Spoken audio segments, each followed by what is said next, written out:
gotta leave it to the professionals.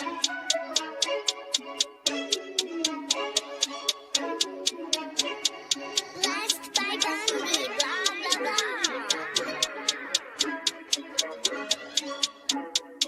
Started off with a bit, now I got coin. I see where y'all going. Been poppin' since Web 1, hella hoes on Web 2. I was living a dream, now I'm on Web 3. And it is what it seems, topping the pyramid schemes, I'm telling you. I'll sell you a percentage on Nebula.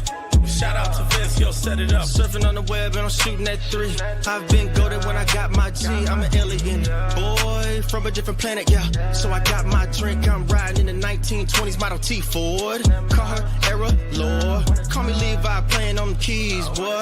And I'm about to put my gloves on. If I said it, then I meant that.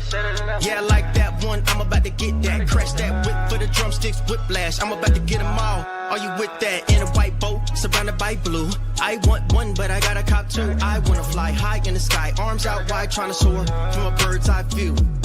I'm on fire, Ricky, Bobby, cracking the pavement, Whitney, Bobby. I'm a Saki bomb, Hiroshima, Nagasaki. Bruce Wayne been a dog, and I keep it 101, cause I'm feeling kinda spotty. You sipping on some rock, and I'm sipping on octane. The only thing around my neck is the Started off with a blockchain. bit, now I got coin. I see where y'all going. Been poppin' since Web 1, hella hoes on Web 2. I was living a dream, now I'm on Web 3. And it is what it seems, topping the pyramid schemes, I'm telling you. I'll sell you a percentage on Nebula. Shout out to Vince, yo, set it up. NFT, Twitter, blockchain. Seeing with the ghosts and we ballin' like the Brown James. Crypto. We can make a trade, get the memo. Reviews not falling for the FOMO. Listening to coffee with Captain. You know we worldwide, they loco. I ain't never gonna stop rapping. Orlando, yeah, we working magic. We rocking Ethereum entities. I just went and caught me a half base. Man, I got a shout out Started to off with a Forty. bit, now I got coin. I see where y'all going. Been poppin' since Web 1, hella hoes on Web 2. I was living a dream, now I'm on Web 3. And it is what it seems, topping the pyramid schemes, I'm telling you. I'll sell you a percentage on Nebula. Shout out to Vince, yo, set it up. Freaking the more to choose one, but they got knowledge to move, son. I'm shocking in shades with my brother in suits, yeah, them blues is coming. Even though it's hard to pick, eeny, mighty, mo, soda on the mix, no biting lips, it's time to go. Index number 1, no thumbs up, you gotta scroll. Looking at the ghost in studio, it's time to go. Had a helmet on by myself until I met a mask that wanted to have a face off. Had to bring my chainsaw, full tank of gas in the drive with my brakes off. I'm A1, but a different kind of steak sauce. Welcome to Coffee with Captain, powered by ApeCoin, where we dive into all things crypto, NFTs, Web3, and cutting-edge technology. Remember, nothing here is financial advice. Early-stage tech can be exceptionally volatile and risky. So grab your coffee and join Cap and Steve for today's conversation. Welcome to the future. Welcome to Coffee with Captain GM. Thanks so much for joining us today. If you haven't already done so, do us a favor, drop us a GM in the chat down below. Then head up top, smash that like, repost, and bookmark on today's space. We would greatly appreciate it. Warms up the algo, lets everyone know we're here. We're also live over on Abstract. That chat is pinned up top, as well as the X video feed. And appreciate all of our morning GMers. We've got a special guest co-host today. As if you missed yesterday, Steve is out this week. We've got a stellar lineup of incredible co-hosts joining us throughout the week today. We got Brad from MegaETH. We'll do the formal introduction here in a minute. But as always, I'm Cap today, joined by my co-host, Brad. Never any financial advice in the show. Crypto is risky, NFTs are risky, meme coins exceptionally risky. Go to zero at a moment's notice and know that Brad and I will likely hold tokens we'll talk about from time to time here in the show this morning. So please don't follow us for financial advice. We're not financial advisors, certainly not your financial advisors. Just join us for some information, some fun, and maybe some education along the way. GM Brad, how you doing, sir? Man, that intro slaps. I'm used to, so one, like, because our show bumps up to this one, I kind of miss the intro. We always have the post-show hangout, right? And sometimes B-Check, if he's the one that's running the show, I don't actually even hear the intro for our own show. It's just kind of silent. We do whatever. But yeah, I found myself like bobbing, and we were like, yeah, this kind of hits. Okay, cool. Yeah.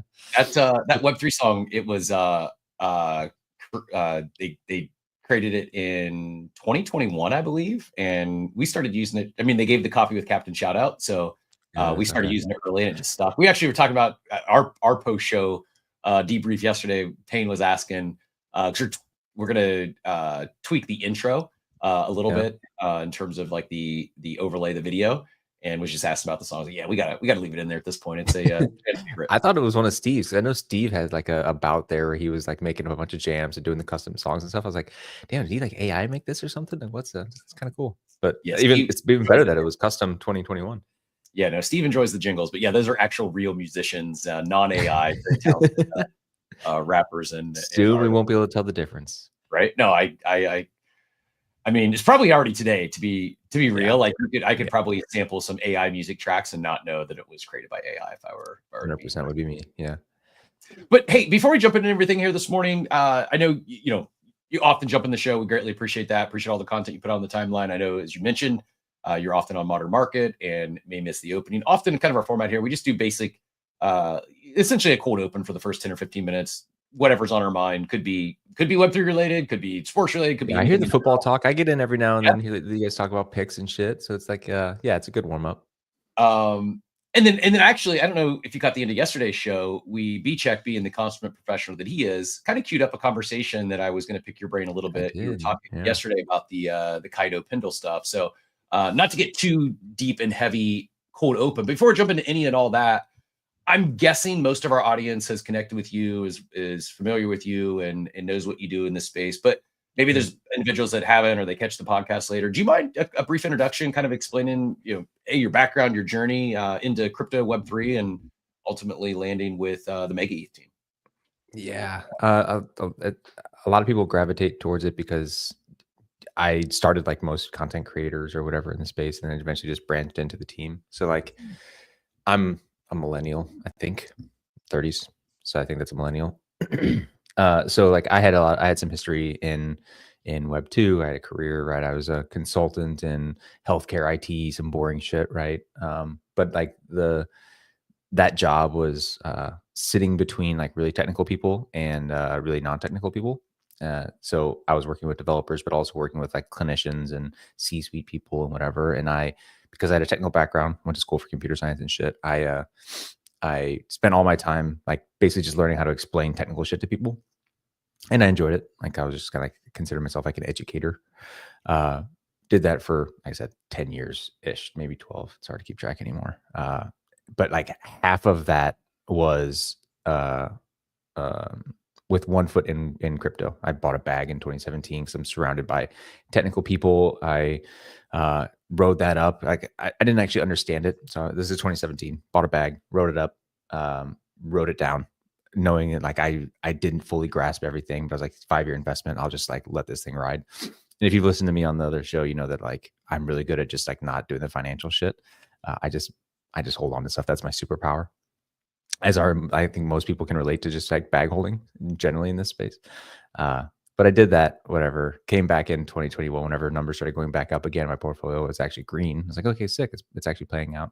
But I got involved at that point with, because I had technical friends, started like actually developing, started actually like launching projects, started like trying to build like developer platforms. I ran like a dev team basically in a smaller ecosystem. It's like, I was always like socially in the Ethereum circle, timeline, CT, all that stuff. But I like participated in basically like a side chain, like an Alt L1, a V chain, if you ever heard it, if you're like an old head.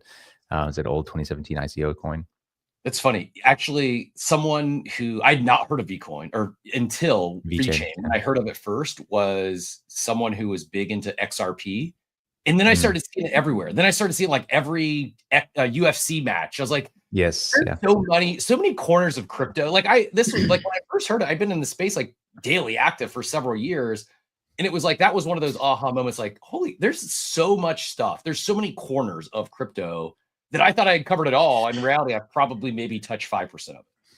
Yeah, but it's still a real thing, right? Like VeChain's still like is it like a yeah, I mean, it is. It exists. I'll say that it exists. There's a reason I'm no longer there. I thought I could be like a big fish in a small pond situation where I was like, you know what? I understood that it doesn't have the momentum. I wasn't totally sold on the guidance of the foundation. There's a reason it's a top 50 coin and not a top 10 coin, right? Like they didn't have the same, they weren't in the conversation. Like I always like try to say people need to be in the crypto conversation. Like the nexus of that is like CT, and that all hovers around Ethereum ecosystem, now Solana, and you're starting to see a little bit of like Avalanche, a few other things, right? I think this is actually the more interesting thread to go down. It's just that like, it's just a lot of the alt chains, like these smaller ecosystems, band together because they realize that they're not, it's like the collective against like the Ethereums. So like I used to hang out pretty heavily with the Cardanos of the world, the Hedera Hashgraphs of the world, the XRPs of the world. We were little scrappy teams, all like basically trying to eat liquidity from each other, basically, instead of Ethereum, because no one would come from Ethereum or Solana. But yeah, so like I cut my teeth there. 2 years building out shit, like doing all this stuff, but it just ultimately, one, was not intellectually stimulating, and two, was just not profitable, right? Like we're doing, even though we had an awesome platform that was arguably better than some of the like larger platforms around here, just with like a scrappy team building stuff out with features, we were still doing like $20,000 in volume a day. Like you can't survive on that, right? But yeah, so we did that. I eventually got out of that, sold off the companies, did all that stuff, and then got into just like full-time content creation inside crypto for the last like year. And on that journey, was creating stuff relative to MegaETH because I saw it was interesting. And then whenever I did that, I actually just straight up asked the team. I was like, look, man, I got time. Like I'm owning, like this is my thing. I mindshare was my, what I command on the timeline. I don't know what that correlates to for a project, but like, this is what I do. Can I help? Can I join? Can I do whatever? And eventually they brought me on. This is awesome. So I've got a few things I want to unpack here. One, we will get into Kaito. There's actually in our DJ War room some questions on Kaito this morning, and I think this will dovetail to conversation. I'm actually really like truly like intrigued, interested, and have like genuine questions. You mentioned, so first of all, before we get into any like your journey, the one thought is hearing you describe that. Are we seeing how's what we're seeing now with these L2s and the proliferation of chains, I would say, how is this different than what you saw the last cycle or cycle ago with VeChain and all these others that just didn't capture enough attention or liquidity? How is it different this time around? The fact that it's under like the umbrella that is Ethereum, like that helps, like just gain easier mind share, right? Like that's the whole Ethereum like alignment bullshit, right? Like they are effectively separate chains, entirely separate. They have a little bit of like connection to Ethereum, but because there's a little bit of a connection there's like symbiosis or parasitism, if you believe that is what happens. But because of that, and because like the messaging from Ethereum was like go and play in these other chains, they're like accepted, right? Then you have like the truly separate chains, which is like the Monads and the Suis and the Aptoses, the Avalanches of the world. Yeah, it's always gonna be tough. Like that's ultimately like the thing that I've had to do with my own journey and brain is like the acceptance that like humans are like they're social creatures, and like once they just, it's so not everything's just like a logical thing. So even though you buy into another chain, like, oh, this is the best tech in the world, it's like it doesn't fucking matter, man. Like sometimes it's just like what the world accepts and like wants to accept, and like you get the network effects of that. People are there, and they're like, once you achieve this like good enough level, that usually is enough to like carry it, right? Like JavaScript is the #1 language in the world, but everyone fucking hates it. But it's that way because people are using it, so they're going to continue to use it. I saw it in the last industry I was in. You see it in this one. So it's like that was kind of my thesis for like joining and trying to come back to the motherland of like the Ethereum ecosystem broadly. It's like, look, man, is Ethereum the best chain in the world? No, but like it's got so much momentum and so many people pulling in the same direction that it's probably going to work out regardless. And I was like, I want to be in the nexus of like that conversation. So yeah, you're going to see some of these things die. Some of these L2s are going to die straight up because they're companies that need money and they're not being used at all. I think the pendulum kind of swung too far in the like everything needs a chain. It's everything needs to be separate. Everything needs to be whatever. It's going to kind of swing back towards several changes being really dominant. We're already seeing that in the data, but yeah, it'll be the same thing that happened there. Like they'll exist for a while, but they'll be ghost chains just like VeChain is.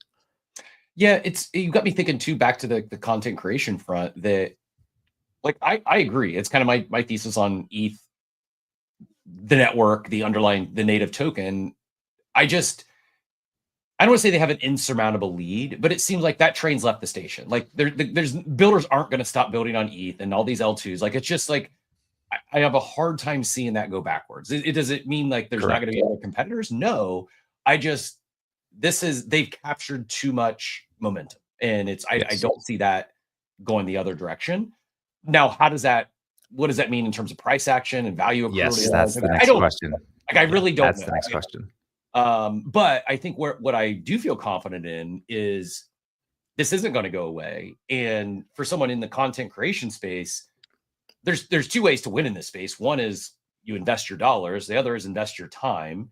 And I think like this, dovetailing into that, the content creator and the Kaito conversation, I didn't realize that your quote unquote content creation journey just really began about a year ago. Was that what would you say kicked it off? Was it, I know I had to make money. I'm not a trader. Like that was it.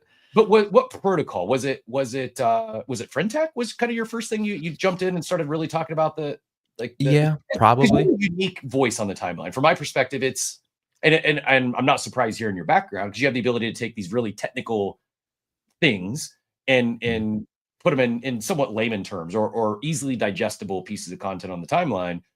What would you attribute like your come up in? Because it was you went from like someone we connect. I don't know when we initially connected, but I was aware of you, familiar, and then all of a sudden it's like felt like overnight you became a leading voice on the timeline. What would you attribute that to? Yeah, I mean, so as I was smaller, so yes, whenever I was on a team and building stuff out, like I would post, I'd get some momentum just because like I was a founder right at the time. That got me to like I don't know, like 10 or 12,000 followers ish. That's about whenever we sold the company, but I switched ecosystems, which means like basically my entire follower base fucking hated me because I left them or was abandoning them in their eyes. So once I started like, okay, like I said, I'm not a trader.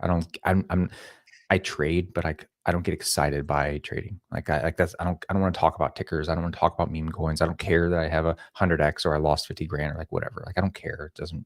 I'm comfortable enough that like it's not the thing that drives me. The thing that drives me is like really intellectual conversations. These like stimulating things of like, man, like what does this mean philosophically? Like why is this thing doing this? Like because like the crypto is the intersection of all of these things, right? Like yes, there's the pure tech stuff that is interesting to all of us, but then there's like how the hell humans interact with that stuff, why they use these things that they do, why they do the things that they do. It's like there's intersection of all this shit. Like that was what fascinated me, and that really latched into me with FriendTech. And I get kind of obsessive with stuff whenever like something really hooks me. Like before it was FriendTech, and I was like, yeah, man, like this is cool. I got in early. I was like writing about it. Like the psychological and sociological stuff was kind of interesting. Then I think it was ordinals. I remember coming on your stage way back in the day with ordinals to like explain what the hell this thing even is, like how they're able to write this shit to the chain. What does that mean? What is it like? Whatever. And then just like the technical debates associated with that. So yeah, not being a trader, I was like, okay, I made a conscious decision to want to join the conversation and like find my own arc inside of that. Where it's like, do I want to be the breaking news guy? Do I want to be the chain sleuth? Do I want to be the, fuck around dev dude? I'm not a good enough dev to do it, even though I am technical. So I couldn't do that. The news thing, I hated it because I always felt like a race to scrape like other news and just post it. And I didn't necessarily care all the time. I just wanted to be the breaking person. And I didn't feel like I had a voice in that instance. That also seems like Beachhead brought this up yesterday. That seems like the most easily disrupted by AI. Like the breaking news thing. I actually like AI XPT. Like I get it's not perfect, but it gets me those quick hitters, right? Like I think like it's the worst it's ever gonna be. And yeah, I think like from a breaking news standpoint, that seems like the least secure in terms of any sort of insulation from our future robot competitors. Yeah. And I think maybe because I was like isolated from the world while I was doing that, like, COVID, it was like, I work from home. So it's like, I'm not out and doing a lot of stuff. I go to the gym and I see people there, but like, I don't have a lot of social interaction. So like the timeline was my ability to interact with people, make friends like you guys, right? Like sit there in spaces and have this shit. And I realized if I was going down that like breaking news arc or the thread or arc, like people were going to put noties on me. And I was like, man, like it sucks because then I can't like have a conversation with my friends. Like I can't just like debate technical nuances or try to understand something or learn from the timeline and just like constantly fire off tweets to figure this shit out. And I hated that. Like I couldn't express myself, and I didn't, because I don't want to blow up people's noties. I want them to keep them on me. I want to be the news guy. Like, and so I hated being confined to that.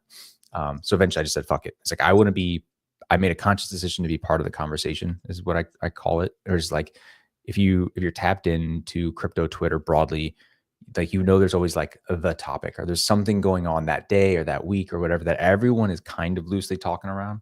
But like you don't really know. You just like, you can kind of tell that like, oh, yesterday everyone was talking about Rev. Rev was the thing, right? It's like, why is everyone talking about Rev?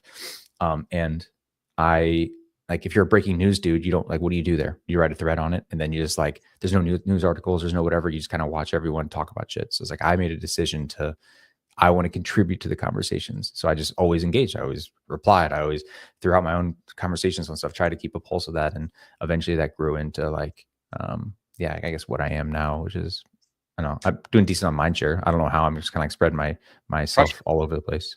I know it's impossible to say, but if you were to put a percentage on it, what would you say your growth and success as a content creator, how much of it was due to posting an organic or, original post, like your own original content, versus joining the conversation and replying to those conversations taking place? 50-50, or does it, you think it skews one way or the other?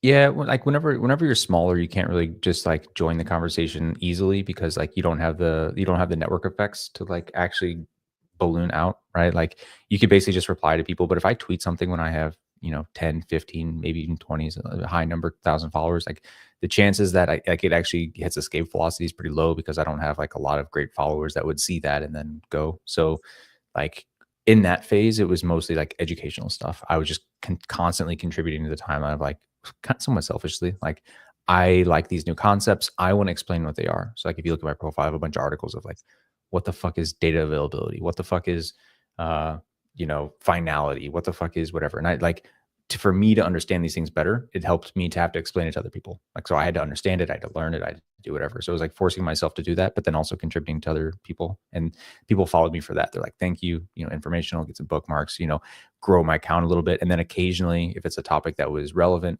other people, like larger accounts, would follow me. So it kind of builds my like I would say like Twitter score, if you use Twitter score IO to like see what you are. So like got some high rep accounts that would do stuff.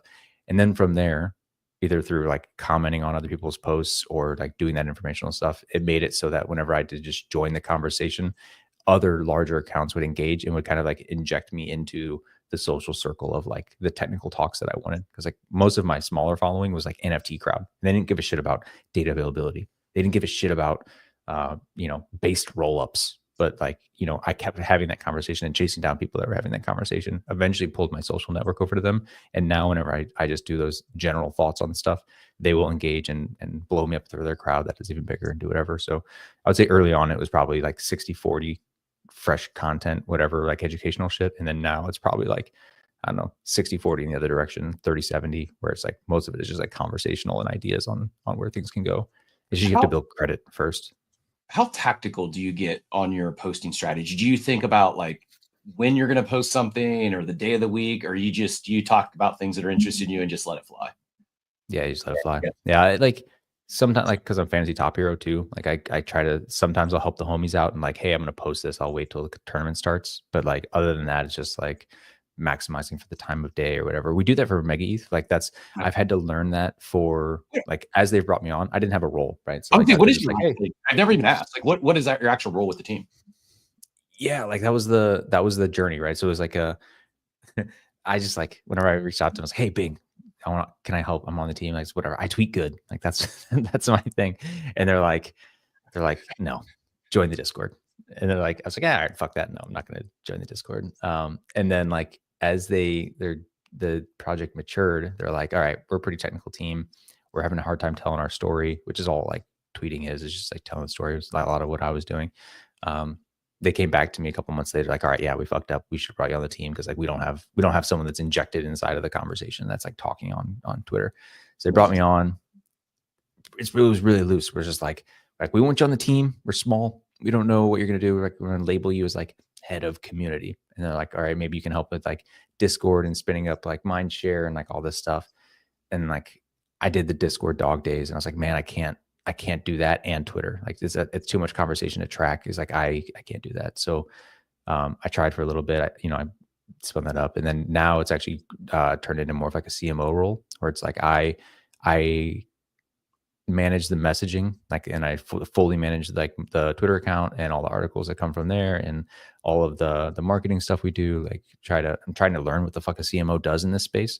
because I'm not classically trained in it, right? So Once you figure it I'm out, not I think there's probably a lot of other Web3 brands that would appreciate you sharing that knowledge, because it seems like I'm not gonna name any names. I'm not gonna take any shots, but I've been blown away, actually recently, to find out some really large brands in this space have not had a CMO or don't have a CMO, and they're like it's so mind blowing to me when we talk about, there's companies that are paying 6 figures a month to Kaito for distribution, and some of those same companies haven't hired anyone on the team for marketing. Like, it's like, what? How does this happen? Yeah, it's crazy. And like I'll tell you guys like a little like glimpse into what I've learned a CMO does in this space. And like, because it's not the same as Web 2, right? Because like you can't just map someone from the classic world and bring them here. They're going to look like an idiot. And like, we'll see them immediately, right? You see these accounts that like are doing typical marketing stuff, and like, you don't get it. You're the like hello fellow children guy, right? You can tell. So like what I've learned is a lot of it is like brand association stuff, right? So like you need to like how you position your brand against other brands in the space, who you engage with, who you don't engage with, how you engage with them. Like as an example, right? Like say you're a chain, right? Like I consider like MegaETH is a fast performant chain. So it's like we want to make sure who we're interacting with is other performant chains. Like we want our brand to be, linked in other people's minds to a Solana of the world, to a Hyperliquid of the world, to these other powerful, live, strong chains, right? Other people will like try to drag us into there, but like you want to make sure you punch up towards these other things that are in the same class. I don't want to be talking with like Celestia, right? Like it's a totally separate chain, does a totally separate Bear chain, separate, different, not the same, right? So a lot of it is like trying to position your brand against like peers, your perceived peers, avoiding people that are going to try and drag you down, because there's always going to be people that try to do that, and then trying to just maintain a consistent voice in a certain direction. So whether it's engaging on the timeline with me as an account, like our people who we engage with, who we don't engage with, or looking for ways to penetrate new social circles, like the NFT mint for Fluffles, like that put a Ethereum L2 in a conversation with a Solana NFT dude. Like those two things don't belong in the same conversation, but we entered that conversation because of the vehicle in which we distributed it, right? It came as an NFT. So therefore it attacked an NFT mine and penetrated some mind share. So yeah, it's a dance. This may not land, but hearing you describe that, it almost made me think like, is there, and maybe like the best CMOs or the best marketers in this space, they just do this naturally. It makes me almost wonder, is for some of these, and it's not going to be the right fit for every brand, but the idea of a CMO still, but more, instead of marketing officer, a mindshare officer. I feel like a lot of what you do from a marketing standpoint for MegaETH is keeping their mindshare, relevant. It's like it's always on the top of the timeline, and it's not just you, right? It is programs like Kaito and other people talking about it. Yeah, of course. But I'm certain that MegaETH would not have as much mindshare as they do have today on the timeline if it wasn't for you. And I just like hearing you describe it and seeing your journey with them. And like MegaETH went from something like, that's kind of a funny name to me, to like one that it's probably the most excited, of the new chains that are going to be launching, as far as like where I'm at. And I do think like you and what you've done there has played a large role in that. So any thoughts on that? Like, will we be seeing chief mindshare officers in the future? Yeah, I would say reflect a little bit on like how you perceive other brands in the space, right? Like what you're referring to is like the founder-led marketing thing, right? Where it's like, if you think of other successful brands in the space, you can usually in your mind peg at least one, sometimes two, in rare cases 3 people that are associated to it and are engaged in the timeline, right? So like if you think of Base, you think of Jesse Polak. You think of Solana, you think of Anatoly. You think of Ethereum, it's actually kind of scattered. Like if you think of Vitalik, but he doesn't engage in the same way, like just like normal day-to-day stuff as other people. Maybe that's indicative of something, right? So you think of Cardano, you think of Charles Hoskins, right? Hoskinson. So it's like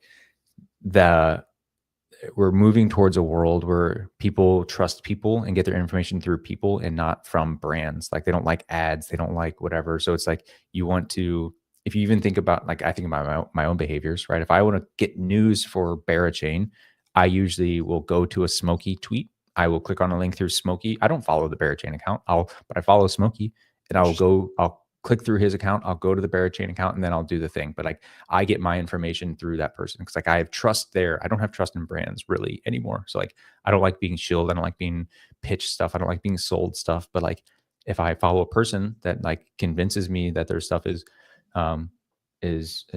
valuable, good, whatever, has a fresh mind, then like that's how they earn me as a customer. Yeah, there are exceptions to that though. It really is. I wasn't planning on going exactly here this morning, but now you have me thinking through. Like I know a lot of people. Oh, we need a social media manager. Maybe you really need a mindshare manager. You really need someone like I do agree. I think founder-led marketing is important. I also think that every company going forward should be a content company, but taking that one step further, and I see our guy Steve out there in the audience multitasking as he's busy this week listening in, but just even this thought of like, if it's not yourselves for Ape Chain, think about yourselves for Ape Chain, right? Like we're not Ape Chain, we're just like bake broadly, right? So it's like initially it was Garga and it was the guys, and like I think you're right that it's I'm starting to like founders is not a requirement, but it is requirement to have mindshare or someone that can control mindshare, right? And like I think you guys are an example of like you need to pill some people that will represent you, that you can trust, and you need to empower them and lift them up and do stuff, right? So it's like I don't necessarily think of Garga and the team, and they kind of faded for a little bit there where they weren't participating in the space, but they created a bunch of people like you guys that was sitting there and they were participating. They were representing the brand. They were proud to rep it. They were like doing all this stuff, and that allowed like Bored Apes to like proliferate, right? They continue to grow. You need to empower those people to do that kind of stuff because it is it's a mindshare game, like you said. Yeah, it really is. And I think of like the idea that all companies should be content creators or in the content creation game, regardless of what industry they're in. I also think that so should the founders. The founders should be marketers, should be mindshare officers. And if it's not a founder, it doesn't always have to be a founder, but then they need to bring on someone like yourself that can do that. They need to bring on a CMO that is capable of not just capturing mindshare, but I think arguably maybe more important than capturing mindshare in this space is maintaining mindshare. There's a lot of a lot of techniques that you can do, that you can deploy, a lot of levers you can pull to capture mindshare temporarily. I really think it takes people. I mean, yes, good product helps, but I think it's the people that are going to keep that mindshare when the new shiny toy comes out next month, right? Yeah, I think. I mean, reflect on your relationship with MegaETH, right? Like, could you describe what or why it's different technically right now to me? Probably not. That's just fine. But well, you trust that I can, right? Yes, absolutely. And what I would say is like, well, I've used the demo was great. It was a demo that showed me that it's much faster on-chain transactions than some of the competitors in terms of like the Frogger game. Like it was a simple little game, but it showed me, and it was in 60 seconds, I could see and experience the difference in that chain versus some of the others. Yeah. And what I was going for is mostly just and because I do this too for other stuff, it's like, I don't know what you're doing that's different, but I respect you. And I respect that if you think it's different, like I'm imbuing a little bit of trust to the brand, right? Going like beyond. And I would imagine you're probably extending some of that, or a lot of people are extending it. I've been tagged on the timeline a lot, where it's like, bullish on MegaETH. I don't know why, but bread guy's there, which is fine. Like people don't want to learn, but they want to extend that trust in me because I've built up the reputation. That's usually not something you can speed run, right? Like you're like, I say that because we have, I have 3 founders on the team, Bing, Yilong, and Lei, right? Yilong and Lei are very technical, borderline autistic, and like I've tried my damnedest to get them to interact on crypto Twitter, but it's just like not everyone can do it, right? Like it's a skill, like you have to want to do it. It has like there's a lot of angles to it, and Bing does, but like Bing doesn't do it in the same way that I do, right? It doesn't command the conversation, doesn't do whatever, and so like I don't think you can just like, oh, we need to train you to be a good social person. Right. Is like it's not something you can do. So like you need to at some point, and that's what they did. Is like we can't do this internally. We can't train ourselves. We don't either have the capacity or the desire, and therefore we need to bring in someone that can represent us in that same capacity, in an official capacity, and do what you're describing, right? Trying to imbue a little bit of that trust and do whatever. So, yeah, I think it could be. I think it can be trained. But if the desire's not there, it's gonna look and feel and seem forced, and it's just not gonna have the same impact. If someone's Think about not how much time you enjoying put into this, right? Mhm. Like it's not like some people can do it and they can just yeet a tweet because like it comes naturally to them. But like even you can't do it consistently, and you can't Right. like. I would say there's like two levels of it. One is being so tapped in that you can have your conversation, but also just like the conversation, right? So it's like I talk about blobs and Solana and Barachain and sometimes Pump Fun and like all this stuff. So like to have not only MegaETH content, but then content that is aware of the conversation being held broadly across the entire ecosystem, that's hard to keep up with, right? It takes a lot to talk about everything, to be aware of everything, to like do all that. So like you can some founders can do it and they can usually talk their own book pretty easily. Like I would say Smokey's a pretty good case of that. Like Keone on Monad's a pretty good thing. Like they just talk about their thing, their Barachain, their Monad. That's it. But they don't really have like broad ecosystem mindshare and or respect of like that, like whatever they say about proof of work is probably not going to go very far, because it's like no one gives a shit about their proof of work opinion because they haven't demonstrated like success there or like insights, right? But like if they talk about Monad or Barachain, yeah, sure, like talk your shit, man. You know more than us. Cool, we respect your opinion on that. So like to have a founder that can talk their book, but then also hold the conversation broadly, which is like what Tolly does on Solana. Totally has the conversation of not only Solana, but he's in Ethereum conversations. He's in L2 conversations. He's in, he's all over the fucking place. And so like, he can hang with the shit posters. I think that's a shit poster. Yeah. Like and not every founder should do that. Like some founders would seem very cringe if they attempted to shit post like Tully does, right? It's just like, it's part of it is like being authentic and being your personality. I've never met Tully in person, but I'm guessing like who he is on the timeline is probably close to who he is, right? Yeah, if you listen to some podcasts from him, he's kind of a jokey dude.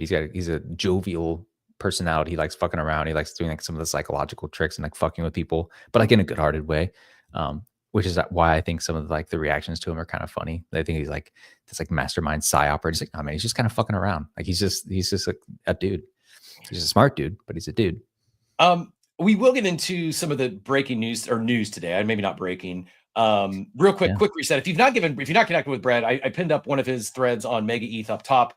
Go give not just Brad a follow if you're not already, but make sure you check out that MegaETH account. We'll probably talk a little more about that throughout the show.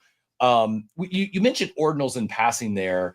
Yeah. I am curious. One of the things that's been talked about, I've not done the deep dive. I actually think it does make sense, but I'm curious your opinion on Jack Dorsey, who's been pretty active involved in this BIP 177, which I haven't read it. My understanding is it's just a push to rebrand sats to bits. Is this right? Are you familiar with this? Yeah. So I saw someone, I think I saw Tyler mention this, where it's like they want to rename it to bits so that if you like one Bitcoin is like actually 0.000001 or whatever, right? And then like one whole coin is something else. Like was that the thing? Well, I understood it as like a bit would become what a sat is today. So it's just it's the opposite. Is sat people most people who aren't here have no idea what a sat is.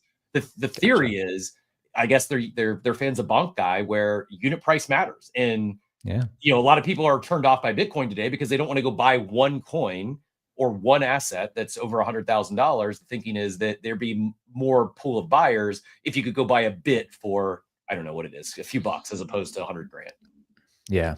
I mean, so like, I mean, that's smart. I would say that like it is better in like a branding sense, right? Like bits to Bitcoin makes a ton more sense than sats. Like you don't have the user education journey of like explaining, well, like sats because like the founder was Satoshi back in the day. So it's short, it's 1/100th of a blah, blah, blah, blah, blah. So it's like, that makes sense as like an onboarding thing. And unit bias is a thing. I think we can observe that pretty easily in the world. If the change is literally just like a social agreement change, I imagine there's probably a little bit of code. Maybe there's got to be something else there, right? Otherwise, it wouldn't there's probably some documentation inside of the client that needs to change. Maybe it's a little bit of that. It's a good call. I would say like it removes a little bit of the lore, which sucks. And then like, but also builds on it too, right? Because you and I can go. Remember that when we used to call them sats? Remember like. We can show we're old heads. Our rare stats become rare bits. Yeah. I think it makes sense psychologically. And if you think like Bitcoin is gonna like now extend its next leg into like the world eating it, yeah, now would be the time to do it. Are you still messing? Are you still active in the ordinal streets or no? Bro, I have so many things over there that I need to just dump. So I'm not active, I wouldn't say. I still have things, like I've chased a few artists over there just to mint some stuff. I have a pups bag from like back in the day that I've rode and lost many a dollar on. Although I guess like the total investment was like $1,200, but like I had a lot. Yeah, so like I'm not active in it. I'm waiting to just like totally remove myself. I want to try to like maintain a focused outlook on a few ecosystems, and I never cut the bag at the appropriate time over there. So I'm looking for the opportunity for it to upswing. I'm hoping it does. I'm not going to be lost if it doesn't, but I'm waiting for an upswing to just like, cut some bags. Yeah, I've still yet to dive deep. I don't At all? want to spend my Bitcoin, and my whole reason of participating would be to grow my Bitcoin bag, and I Yeah. just I don't know. There's things I should be doing leading us to this Dude, the next UX conversation. sucks. It's so bad. Yeah, so It's so I bad. guess tell me about Pendle, because you said it earlier. Like, hey, I don't know. I don't necessarily trust the protocol. I don't know anything about it, but I trust you, Mhm. and I know you're.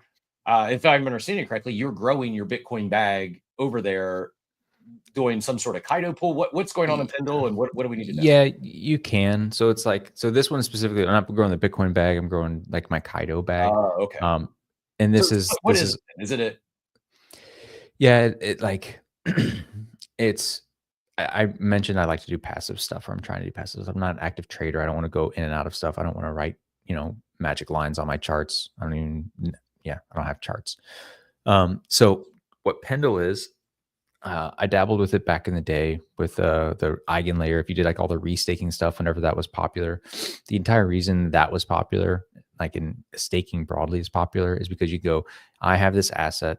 This asset gives me yield in some form, whether it's like direct yield from like staking, or if it's restaking, you get secondary yield from these things that you're securing on top of it from eigenlayer. So it's like, okay, I have the asset, which is Ethereum, and then I have yield, which is either the validator rewards, or again, the restaking stuff. If I have a Oracle that works on top of it that is paid, I get a portion of that, right? So I could say 5 to 10% on top of the Ethereum. Pendle is an ecosystem or a protocol specifically that was spun up solely to separate those two things, right? So now instead of having a single asset that is the principal plus the yield, whatever that yields, you deposit it into Pendle, and Pendle splits it into two things. And it says, okay, I now have the principal token, which is Ethereum tokenized, and I have a yield token, which is, they call it PT and YT. The yield token, which is literally just the yield side of the whatever thing is deposited, right? So now this pool is made up of two groups of participants, people that only care about the yield, that they both have Ethereum, but one side only cares about the yield, one side only cares about the principal. And effectively what you're doing is, whenever both of these parties deposit their thing or purchase these tokens, is the people that, again, they both groups have Ethereum. The side that has Ethereum but only wants the yield is basically giving their yield, the people that only want the yield that have Ethereum are depositing their Ethereum and basically giving the Ethereum to the other pool, the pool that only cares about the Ethereum. And the pool that only cares about the Ethereum is giving all of their yield, all of the stuff on top, to the people that only care about the yield.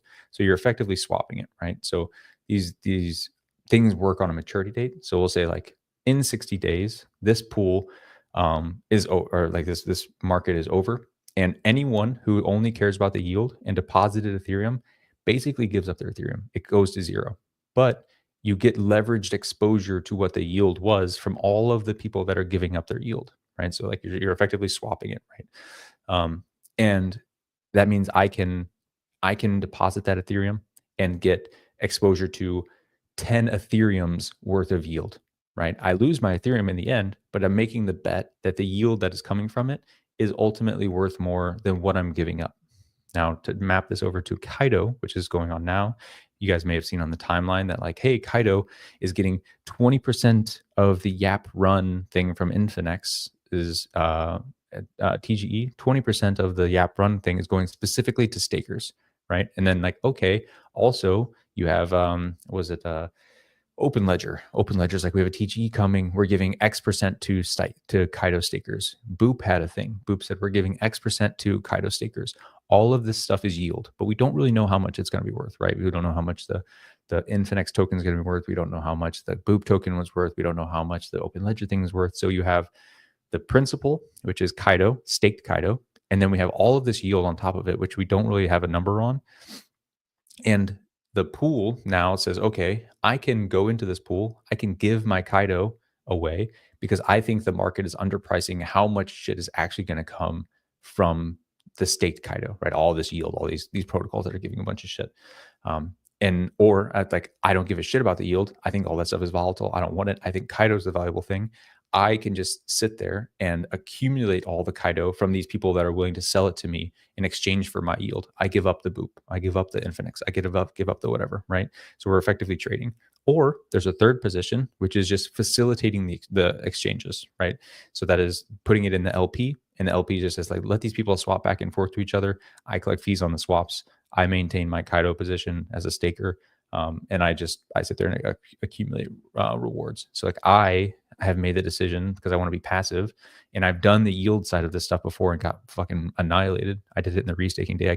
I gave up my Ethereum thinking the market was underpricing the yield that was coming from the restaking shit, and I got fucking nuked. I burned my Ethereum, gave it to the other people. I got the yield. I got like multiples of my yield, and it turned out that shit was not worth it, right? It was not valuable. Ended up basically taking a 90% haircut. Not awesome.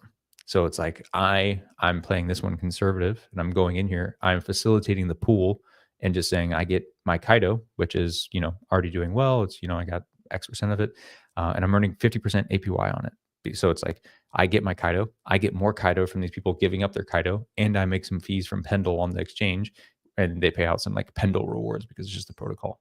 So it's just a passive position to like basically sit there and let the market speculate. I facilitate the speculating, and I earn rewards on top of it. So I'm trying to play the conservative side of it. Yeah, very interesting. And I need to check it out today because I'm very, very bullish Kaito. And I've not actually bought any Kaito yet. I kept 75% of my original airdrop, staked it, and I've just kind of set it and forget it. Yeah. I know you picked up one of those NFTs and you've not sold it on the run up. So you plan to do. I'm actually in the market. I had two. I sold one, thankfully. So right before TGE. And I don't even know directly why. I don't know. It seems to me like staked Kaito may be more advantageous than the NFT in terms of future airdrops and whatnot. I don't think you is done. And this is one, it's just a comment. He's bull posting like crazy, isn't he? What's that? He's been bull posting the shit out of Kaito, man. He's he's very bullish on his own platform for sure. I'm curious what you think about this. It's just an emoji response, but is Rippy says, is that when Kaito Capital Launchpad will be ready? And he replies with the eye emoji. How do you interpret that? What would a Kaito Capital Launchpad mean to you? That's a little tricky because like he has, so like you got to think about what launch pads they even facilitate, right? Like it's maybe a launch pad for the actual campaigns. Like launchpad just implies that there's no middleman. They don't have to wait for them to approve things in my mind, right? It's like you go to Pump Fund's a launch pad. I can do some shit. I don't need anyone to guide some stuff.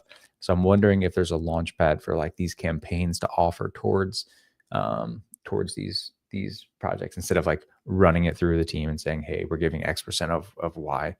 That doesn't sound totally right, but maybe there's something there, because if they don't do something like that, I feel like there's this debate. Is this the end of KOL managers or end of marketing agencies in crypto and Web3? I don't think so. I think some probably are going to get clipped by this. I think it's taking out their top end, their big clients that are stroking 6 and 7 figure checks. Yeah. But not everyone speculating on like a Kaito expert yesterday of like, you're going to have to, like the agencies are going to have to pivot to Kaito marketing. Not everyone's going to afford $100K a month or several $100,000. It's not cheap. To play the Kaito game. So it's either like Kaito offers a lower tier maybe, or something that is kind of like, hey, you can use our stack, but the programs are all on you. You're building. I think there might be something there. And if Kaito does, and hey, I'm not one to tell Kaito what to do. They are crushing it right now. I think there's going to be there's going to be there's this hole already in the marketplace where someone today was talking about Kaito. It's like, I don't care how much, like, you got to have a lot of money in your treasury to be stroking 6-figure checks on something that, yeah, it seems to be working. It's still a pretty big bet for a lot of those that are in there that they've not had their raises yet. They've not, like when a lot of people need the marketing launch pad is maybe a go to market. Maybe they had their pre-raise. I think there's a gap in the market that's not necessarily being, it's like the people who are serving it are doing it the old traditional way. I haven't seen anyone really embrace this new InfoFi smaller market type opportunity. Yeah, we had talked about it recently. Like it's brilliant from their side, because like a lot of these protocols are unsustainable because they have to keep giving out their own token, right? Which is not sustainable, right? Like that's why you get crazy APY on staking, because it's just like, well, I have to, we minted 100 million of these things. Now we have to give out 10 million a month to like keep people engaged. And ultimately it all goes down to zero as you dilute everyone. But if you are a Kaito, you are nothing but a conduit for distributing other people's tokens. So you don't have to worry about your own dilution, because your rewards are never ending if you can maintain interest from products, right? So like you have to continue to be a useful tool for protocols coming to market. Now there's like a debate to be had around how many useful protocols there are actually out there. I think we saw some of that with the Kaito dashboards, right? Where like they started off, they're like, oh man, everyone wants to get in. It's exciting. They ended up letting 3 in a week. And we found out that like, you know what, that 3 projects a week, you run out of good projects pretty fucking quick, right? Like, oh, we have to shut down the actual voting thing that went on for like, what was it? 2 months, a month and a half? Because like we're out of projects. There's no more people coming on to expand our dashboard. We can't get more money through this stuff. And like, we can't, it's too fast. Right. So, okay. So now you're running out of that stuff. How do you make it valuable? Well, you can continue to, how do you make their token valuable, which was used for governance, for like letting in these projects. It's like, okay, well now we can just use it to distribute tokens. It's like, okay, well, how sustainable is that? Now your pool is pre-TG and post-TG. So, okay, we have, we can distribute rewards for a Polkadot, which has been around for 1,000 years, right? So Kaito is probably charging Polkadot for the dashboard. And then it also gives value to their people that isn't their Kaito token, although they're still doing that. It's Polkadot tokens, which is awesome. YapRun is now coming with Infinex. And as a project, I think about this for our stuff, right? A lot of these projects, they have tokens that they have to give out, right? MegaETH is a project that has to give away tokens at some point, right? We have to. So if you're any project that has tokens that has to come out, if you're any of these blockchains, any of these whatevers, you're presented with a problem. You go, distribute these things, give these to people. It's like, okay, well, fuck, who do you do that, right? You can't just like have a claim, right? It'll get botted. Okay, so we have to pick people. Okay, what people? Do you do it based on like their classic behaviors in the space? Do you do it based on their social sentiment, like how they've engaged your community? Do you do it to Discord? Do you do it to Twitter? Do you do it based on like how much money they've given you? Like there's a lot of questions. Okay, you have to measure all those things. Like, fuck, like that's a lot of stuff, right? If you are a team that cannot spin up a Kaito, how are you going to distribute to people that are broadening your mindshare? Like how? You can't. It's like unless you're going to build it, and like good luck building a product that's as good as Kaito or close to it, right? So you are then like the question becomes: is the net outcome of us being able to distribute people to people better because of Kaito worth more than the cost of Kaito? And that comes in the way of like literal costs of like doing a dashboard, but then also token costs and like how much you're going to allocate to the people yapping about you, building your mind share, doing whatever. This thought just is coming to me real time hearing you describe that. I put out a post yesterday. I'll pull it up on the screen for those on the video feed here. I got really excited about DAOs in 2021. Thought it was going to be like the next great way to build businesses. I came from the franchising industry. So I'm like, this is just going to be another business model, another way to scale organizations and do a lot of things. Needless to say, I'm not nearly as bullish on DAOs today as I was back then. I feel like we really, like innovation stalled and we haven't seen much new stuff coming out of DAOs in a while. This post I put out yesterday, just humans are messy. Humans are so messy. And someone in this thread yesterday, it was a leading question kind of talking about real estate DAOs. Like I know we have like Flamingo DAO and others that have done a good job acquiring digital art. my ask was, is there any that have done a great job of acquiring, whether it's RWAs on chain or just off chain in real life assets, specifically real estate? I was surprised by the number that are building protocols around this actual concept, right? That I don't know if anyone's really went gangbusters with it yet, but there's a few that have put property on chain. There's several, actually, probably a half dozen in this thread alone. Some people brought up part of the challenge of DAOs is the voting mechanisms have been flawed. One token equals one vote. People have talked about quadratic voting for the first time. What if Kaito or something like Kaito helps DAOs? Is there a dot to connect there in terms of, because it's not just tokens, like token be a part of it, part of your voting power, but the other part be it reputation and like basically earning more voting power in the DAO based on your reputation in the space, your reputation in the ecosystem. And before, I think that would have been really difficult and challenging to do. Still hard, but I feel like maybe it's not impossible now that we have things like Kaito. Is this crazy, or do you think there might be some? Tell me if it's crazy, because it literally just came to me in real time. But could Kaito and InfoFi help fix DAOs? Maybe, but like I still think the problem with the DAO stuff is, again, just like how messy humans are, right? How it's just like we're even seeing it in real time in the space with like the Ethereum versus Solana like growth trajectory, right? It's like whenever you don't have someone that's willing to step in and like actually make the decisions and like guide stuff in a more direct manner, it's just like it wanders, gets kind of messy. Like it's just hard to like pull in the same direction whenever something is just like egalitarian and just like has a whoever owns the most does the whatever, and everyone pulls in their own direction, right?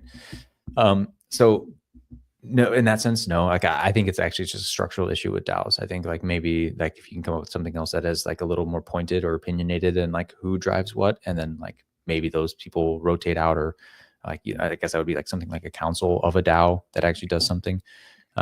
So yeah, maybe, although like just the concept broadly of an RWA DAO makes more sense to me than like just a DAO for DAO's sake, maybe like the NFT stuff. I still think there's a desire for people to coordinate and do this stuff and create something or participate in something bigger than themselves. I think that'll always exist. So I think we will continue to do this, these tests, just same way we continue to do like SocialFi stuff, where it's like none of this shit actually works well, but we keep attempting it because there is something appealing about it. I think that will continue to happen with the DAO space and trying stuff because we want it to work. We really do. I know there's a lot of like legalities are challenging, not just, I mean, and at least in the US, it's state by state. You're talking real estate and stuff like it's just, it's difficult. It's not set up to do it perfectly today. However, forget all regulation and laws for a second. Love it. Like fractionalized real estate ownership isn't new. It exists today. Yeah. Condos, timeshares, like they're real. They've been around for decades. And not saying this is a hyperbole, there's a lot of downside with timeshares. There's a lot of negative press with timeshares. There's a lot of people that get stuck in timeshares. They can't get out, or there's no liquidity. Like, I'm not even exaggerating. Like, blockchain tech can fix timeshares. It's just, it can make better. It's just a better model. It's just, we have to get through the regulations and, it's got to be legal. But like, I want to do this. Like, I want to buy a property in the Tampa market, start with one, fractionalize it. I think once it's done and done well, you want to talk about like a launch pad, like, because it's so different by state, municipality by municipality, I could see there being I don't know. Maybe this doesn't make any sense. But I could. No, it does. Like a real estate launch pad. Like, hey, launch you're in Miami. You want to start doing on-chain property. Here's how you do it, and it's like a turnkey solution, because it's just like once it's done and it's signed off and it's legal, how does it not disrupt the timeshare industry? This is like the same frustration that I think just broadly exists in our ecosystem, and I could point to even Believe app. Right, is like another example of like we want it to work, but we can't make it work because of the law. Like the appetite has been there since 2017 to do ICOs, but Believe app now is basically rerunning that and saying, look, we have these people that are trying to launch businesses, and like it would be really fucking nice if you could buy this token and actually get exposure to these upstarts and actually like participate in, and actually like, you know, do this exchange and get meaningful revenues and like all this stuff, right? Even accepting that it's growth and there's some level of speculation, like leveraging speculation to fund a lot of this stuff, and letting people, because it's a permissionless world, just fucking do that. Like the desire has always been there. It has been there since 2017. It's now bubbling up again in 2025. The same thing that you're talking about here with like letting the free market openly participate in a collective buy and actually get exposure to this stuff, because there's people on the other side of that that legitimately want, they think they're structured there, they want to give exposure to these people. Like, fuck it, man. Like, yeah, if you want a piece of this, I'll run it, I'll manage it, I'll give you a cut. Like, there's desire to do that. It's just that regulation has been such a fucking nightmare that we can't do it, right? It sucks. Like both parties are standing there at the border, and there's literally just a steel plate between the two of them, and they both say like, we want to do this, we can't shake hands. It's annoying as shit, right? Now there's reasons for that. Like they're trying to protect the public. They're trying to do the stuff. We can talk about if it's some of that is overbearing. But that's what's really frustrating is like, yes, you can, if you understand this stuff, you can look at it and you go, yeah, like clearly like there's something there. Like this can fix a lot of the woes. There's like if you leverage this tech in the way that we know it can be leveraged, like there's a clear model for it. However, regulations can't do it. Illegal. Very frustrating. Yeah, it is frustrating, but I don't know, maybe it's hopium, maybe it's overly optimistic. I feel like it just takes time.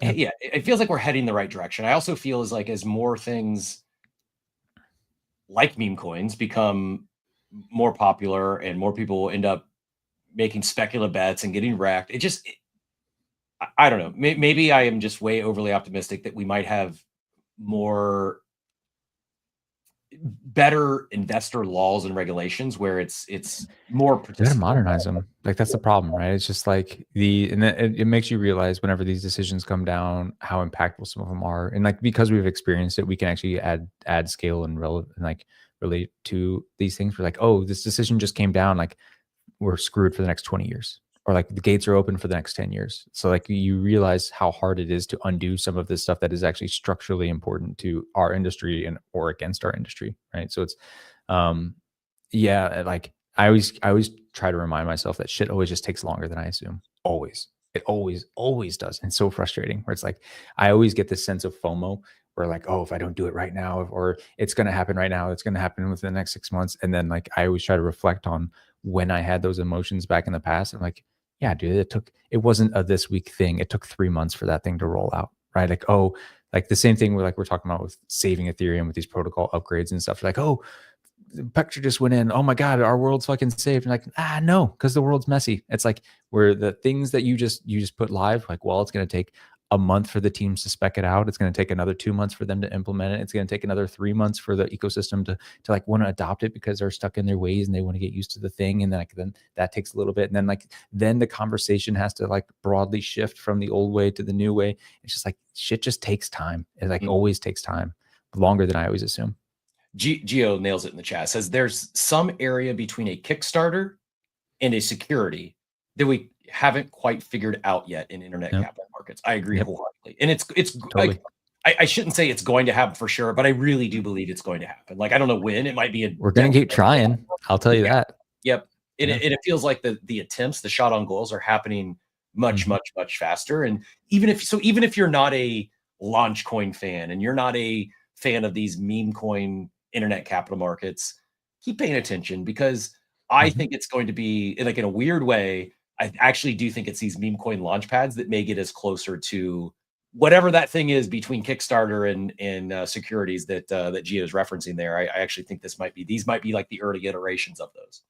Yeah. So, yeah, I would just do it based on the appetite. Like you clearly, like, they generated $100 million in fees over the course of like a week and a half because it allowed people to dream a little bit, and like it made sense. It resonated with them. So like the market has shown that like this something like this is desired, and that's why, like when I mentioned SocialFi hasn't had like a great form factor yet, but we keep trying it because the market wants it. We just don't know what the right thing is. Eventually, it'll hit. Like, I could go buy a home in the Tampa market, or if I wanted to bring in partners, I could go start a simple LLC and bring in some friends and family, or, keep it under 99 and go the accredited investor route. Like there's ways I can do it. Or you can launch Condo Coin. Yeah, I don't need blockchain to do it. I want to build it on chain because I believe it would be a better scalable solution for more participants. And yeah, I think someone's going to crack that nut. Probably not going to be me, but I might take a swing. Before we get too far away from the Pendle and Kaito, I just wanted to show it on the screen here real quick. Appreciate you sharing that link, and ask one more question to kind of finish that combo. So I have staked Kaito. Is there any reason why wouldn't I want to put my stake Kaito here to earn the yield? What is the downside? What's a big protocol risk, platform risk? Why else would I? Yeah, anytime you're doing that, there's always protocol risk. Like Pendle's been around for years. It's had hundreds to, I think, a billion plus TVL for a while there. So it's popular. It hasn't had exploits. It's a track record. So I'm not worried about that. What you are giving up though is some of your direct Kaito rewards to you, right? Because if you think about it, right, you're taking the stake Kaito, so you have Kaito, you deposit it into a staking contract. That staking contract gave you S Kaito, so that's a representation of staked Kaito that is associated to your address, right? It's in your back pocket, so that now Kaito can say, anytime we direct rewards, we direct it to this address. I got you. You're taking that and you're depositing that now into Pendle. So now you lose the direct association to your account. So I did it. I probably, in retrospect, I would have adjusted how much, because I put my full stack in here. It's I want to just, whatever. I lost my golden hands, diamond hand thing, because I'm technically no longer holding it. So they don't know if I sold it on the market. They don't know what I did with it, right? So I lose that. But my S Kaito claim inside of Pendle is getting 50% APY, right? So I'm getting, half of my stack over the course of a year just from letting it sit there. But I'm giving up my diamond hands thing. I'm giving up any direct claims of that I may have gotten, again, on my own claim. Because what's happened, what Pendle does and what they did with the LRT stuff is now the claim for all of that stuff goes to this pool. And I can get the pro rata portion of that if they go through the process of doing the claims and doing whatever. But that means now, because it's not in my possession, I can't delegate my S Kaito to a project and say, because I don't think they've released it yet, but they will be releasing the ability to point it at a project to build your mindshare, right? So if I have 1,000 S Kaito in my pocket, I can delegate it to MegaETH, and therefore whenever I yap about MegaETH, my mindshare gets amplified a little bit, because it's a little bit pay to play. But that's one of the things that they're talking about, is letting you use it to dictate your mindshare a little bit better. So I lose that ability because it's no longer in my back pocket. It's really interesting. I think what I may do, just to experiment for a little bit, I may go buy match my staked Kaito stack. Just to get familiar. Yeah. Buy more Kaito, stake it, and then take that portion and basically match my staked Kaito in Pendle versus versus the same stack in just on Kaito, and see how that plays out for the next few drops. Yeah, and like I said, you doing this, they pay out some of the yield, that's why it's up to 54%. Some of that comes from Pendle itself, and Pendle is it's a one of its kind protocol. It's the market leader in this industry, and I want more Pendle exposure. So what I'm saying is I'm basically willing to give up a little bit of my direct Kaito yapping stuff, because I get a lot of that from the timeline anyways. I'm going to keep yapping. They're going to keep giving me Kaito when they start doing the weekly distributions and stuff. So I'm fine getting that distribution and maybe keeping that in Kaito. And I'm using this to basically farm Pendle a little bit and continue to get those distributions, because I want exposure to Pendle. Yeah, I like it. Well, thanks for sharing. I appreciate the education, and I will likely be joining you in the Pendle streets. Yeah, let me know if you have any questions. Yeah, we'll do. And by the way, everyone listening, as always, open stage. If anyone has any questions for Brad or anything we've talked about this morning, throw in a request. We'll do our best to get you up. Do my best to keep an eye on all the chats this morning as well. One other, I pinned this up top, shifting gears here. I mean, keeping it with, I guess, RWAs and on-chain. Did you see this Red Bull Stadium? No, go on. So I think this is really big news. It's the title I put up top, Real Crypto Adoption. I'll share Easy's post here. I guess this was just announced at there's an AVAX conference taking place, I believe. Not sure where, maybe London. So they're calling it the first stadium on chain, Red Bull Stadium. I believe it's actually in New Jersey, not New York, but it will be 100% neither here nor there. 100% on chain, powered by AVAX and Sports Illustrated. 100% of the tickets will be NFTs. They'll be using on-chain experiences to memorialize things. Your photo on ticket stubs, that's pretty cool. Unique experiences and memorable content delivered at the venue with physical and a custodial wallet on-chain that Sports Illustrated stands up. They believe NFT ticketing is not going long to disrupt. It's going to improve. The goal is not to educate about what on-chain ticketing is, but get people on-chain in the most seamless experience. Obscure the experience, Web3 with a Web2 front end. I love it, and I know Steve had to get on with his day. He was probably giddy about this. We've been talking about NFT ticketing and just this idea of improving those in real life experiences at sporting event like this, and coming out of from the stadium down and Sports Illustrated's involvement. I think this could be a pretty big deal. Any initial thoughts? I'm gonna apologize ahead of time for this, because this is a great thing adoption wise. I'm about to bear post it, because like, read off everything that you just said, right? Like, okay, it's in the Avalanche ecosystem. If you understand Avalanche has, their main chain, the C chain, and then they have a bunch of these other, they call them L1, Avalanche L1s, and there are a bunch of interconnected chains, right? And it has a very similar value accrual story as Ethereum, right? It's like, okay, like I'm just going to map this over to Ethereum so that we can have a conversation, because most people are familiar with Ethereum. Let's assume Ethereum made this announcement, and this was Sports Illustrated chain. Awesome. It's like, we have adoption of Sports Illustrated and whatever on the chain. They're ticketing things, they're minting stuff, they're doing fucking awesome. Like everything, they're on chain. Finally, they're part of the ecosystem. And then continue to read the conversation. It's like, okay, we're abstracting away blockchain. Okay, so you don't need to acquire Ethereum. You don't need to acquire anything. You're just like, okay, it's just leveraging the tech, which is good. They want to make sure it's a Web2 front end with a Web3 back end. So in this future, if you're an Ethereum holder or if you're an Avalanche holder, you're like, does this pump my bags? It's like, no, probably not in any way, right? Because it's like, they're using the tech. They don't need to buy any of my shit. They don't need to so yes, it elevates the world. Yes, this does the things that we want to do, but it doesn't do the thing that we're all kind of originally kind of here for. Is like, we're like, how does this make me right in the positions that I have, right? They don't need to acquire Ethereum. They don't need to acquire Avalanche. They don't need to do whatever. Yeah, sure. Maybe the company's buying it a little bit in the back end, but they're not onboarded into the ecosystem necessarily. There's no direct value accrual. If they're just like kind of phoning home to the main chain once every, few weeks, it's like, there's no buy pressure there. There's no usage there. It's just like, yes, they're using the tech. It's not too dissimilar to just like having a private chain that does its own separate thing, and it's associated to us. And like, this is the value accrual conversation materialized in front of us. We're just like, yeah, it's on chain. Everything's great. Everything's cool. We're onboarding the world. The global block space demand is going up, but none of it is going to translate to like number go up necessarily for us, because it's just like, it's 3 degrees of separation from everything that we're associated to. So how would you? So if I'm am I interpreting this not necessarily a fan of completely abstracting the tech, or rather, I am. That's the problem. Like I'm just acknowledging. I'm acknowledging what somehow incorporate the token. Is that what we're getting at? Like, we somehow need buy pressure on it? No, like, it's like, look, I think ultimately we should improve the world, and this is a way to improve the world. It's better for everyone.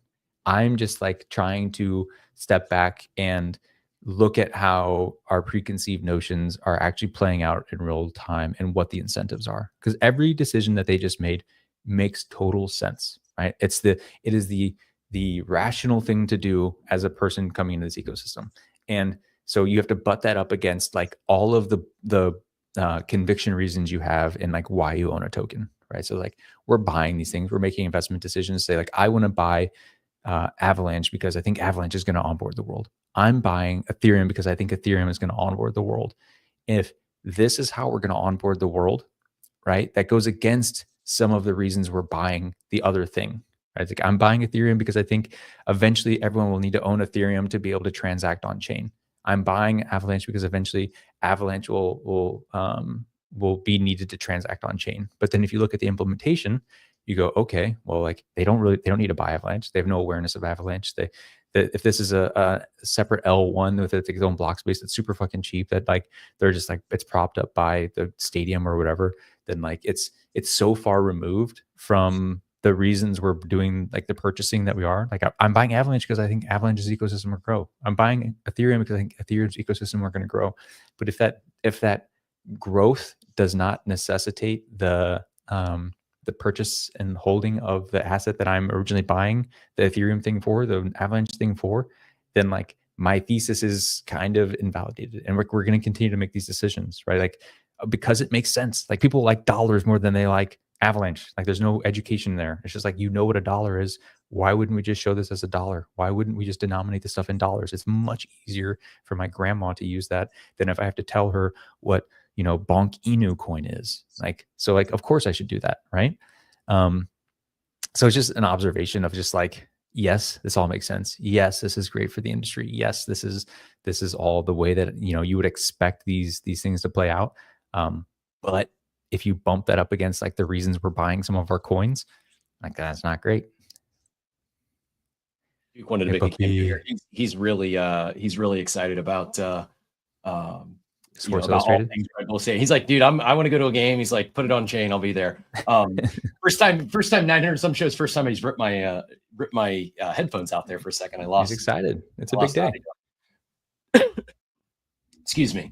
I hear you. I don't know the answer. How do we improve the world? How do we bring things on chain? And it is improving the world. Yeah. How do we do all that? How do we put more bags?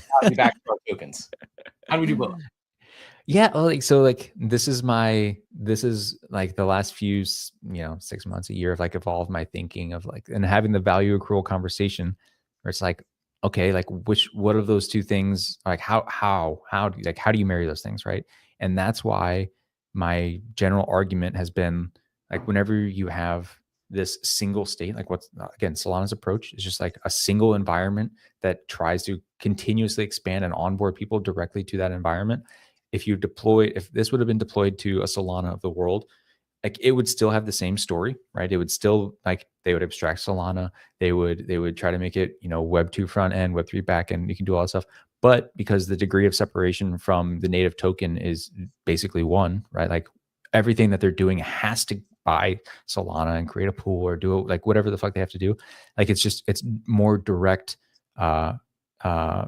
buy and transact and sell pressure on like the actual token itself, right? It's like, and then if they were to get these assets, it's composable with everything else that's on Solana. So even though these people don't know they're there, I can spin up a product on Solana using Solana that leverages all of these NFTs that are on Solana, right? So it's like these singular environments just have less degrees of separation to be abstracted away. So now instead of having to onboard, 600 people for $1 of fees generated or buy pressure or whatever, I have to onboard 5 people. It's like the scale's a little bit bigger. And like, so then, and this is the debate I constantly have with a lot of these other L2 ecosystems, right? It's where I say like, oh, well, you're never going to be able to get the whole world on one machine, which is a fair criticism. I totally agree with that. But then I say, okay, I think value accrual of one machine that can house, let's say 20%, 30% of the total world, because like it can only get so big. If there's one token in that world, that one token is probably more valuable than the 675 tokens that are distributed across the other 75% of block space, compute, demand, whatever, right? Because it's just less noisy. There's less going on.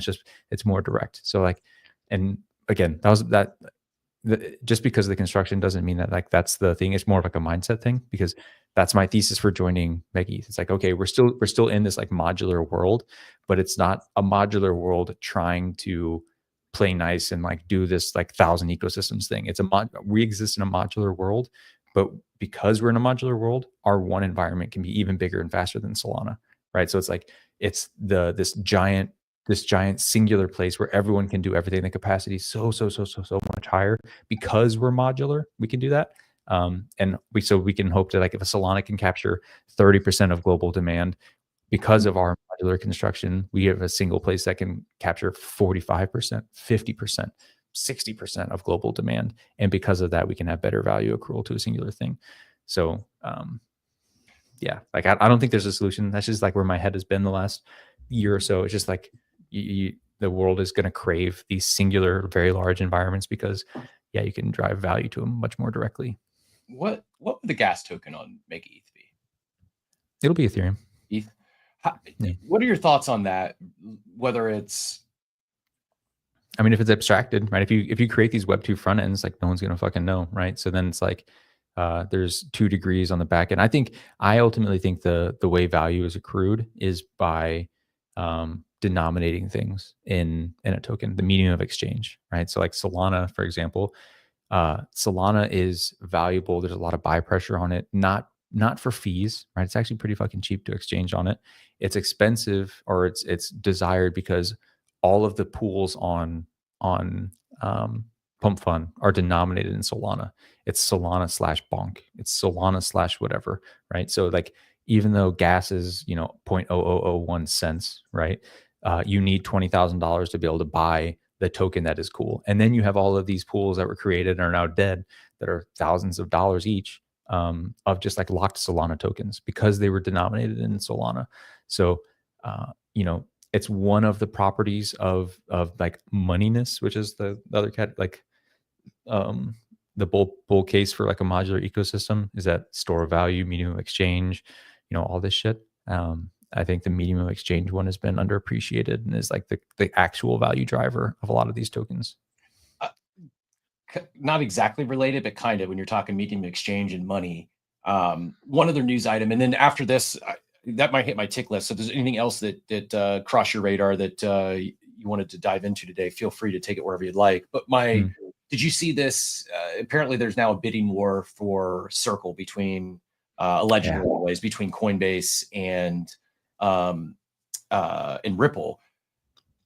Maybe this is probably going to sound like a really ignorant question, but maybe you can help me understand why doesn't Coinbase launch their own stablecoin? Why would they be paying $8 to $10 billion for Circle when I believe that a large part of the Circle distribution is via Coinbase? Like, what am I missing here? Help me understand stablecoins, and why in the world would Coinbase consider paying $10 billion instead of just launching their own USDC? Yeah, especially since they already own 40% of Circle, or they get like that 40% of its actual profits because they leverage the distribution. Honestly, when you see most of this stuff, it is around infrastructure, personnel, and licensing, right? So it's like you purchase it to speed run the process, because like if it's going to take 6 months, a year, 2 years to get the licensing, from like a governmental standpoint, licensing from like nation states and all of it. Yeah, just all of that stuff, right? Like we actually just was it last week, 2 weeks ago, we saw Robinhood acquire a company in Canada, which is effectively would have been like Robinhood Canada, right? It's like there's basically just that, and it just allows them to speed run all of the licensing it would take for them to actually spin up a parallel entity in that country, right? Like what I heard with other people commenting on this stuff is that a lot of these licenses for crypto specifically were given out like fucking candy in 2021 and 2020. And then when the FTX stuff happened and like sentiment turned very negative, basically all of the licensing dried up. Like governments no longer wanted to issue stuff. It was not something that anyone wanted to be affiliated with. And therefore the process kind of locked up. It takes a while to do it. So it's like, if I went to expand my company into South America, into Canada, into Europe, and I have the capital, it is much, much, much easier and faster for me to just find these local businesses that have already gone through the process in the past, buy them over the course of a few months, than to begin the process, build out the infrastructure, build out the personnel, and see you in 2 years, right? The market's already moved since then. You want to capitalize, you want to do a lot of these mergers and acquisitions. So, that's typically the reason why. So I'd imagine like just seeing the stablecoin business, Coinbase is positioned to be able to acquire Circle. They already they're very tightly interwoven because they have ownership, they have relationships, they have all this stuff. And the time is now to strike, so like they can't waste time.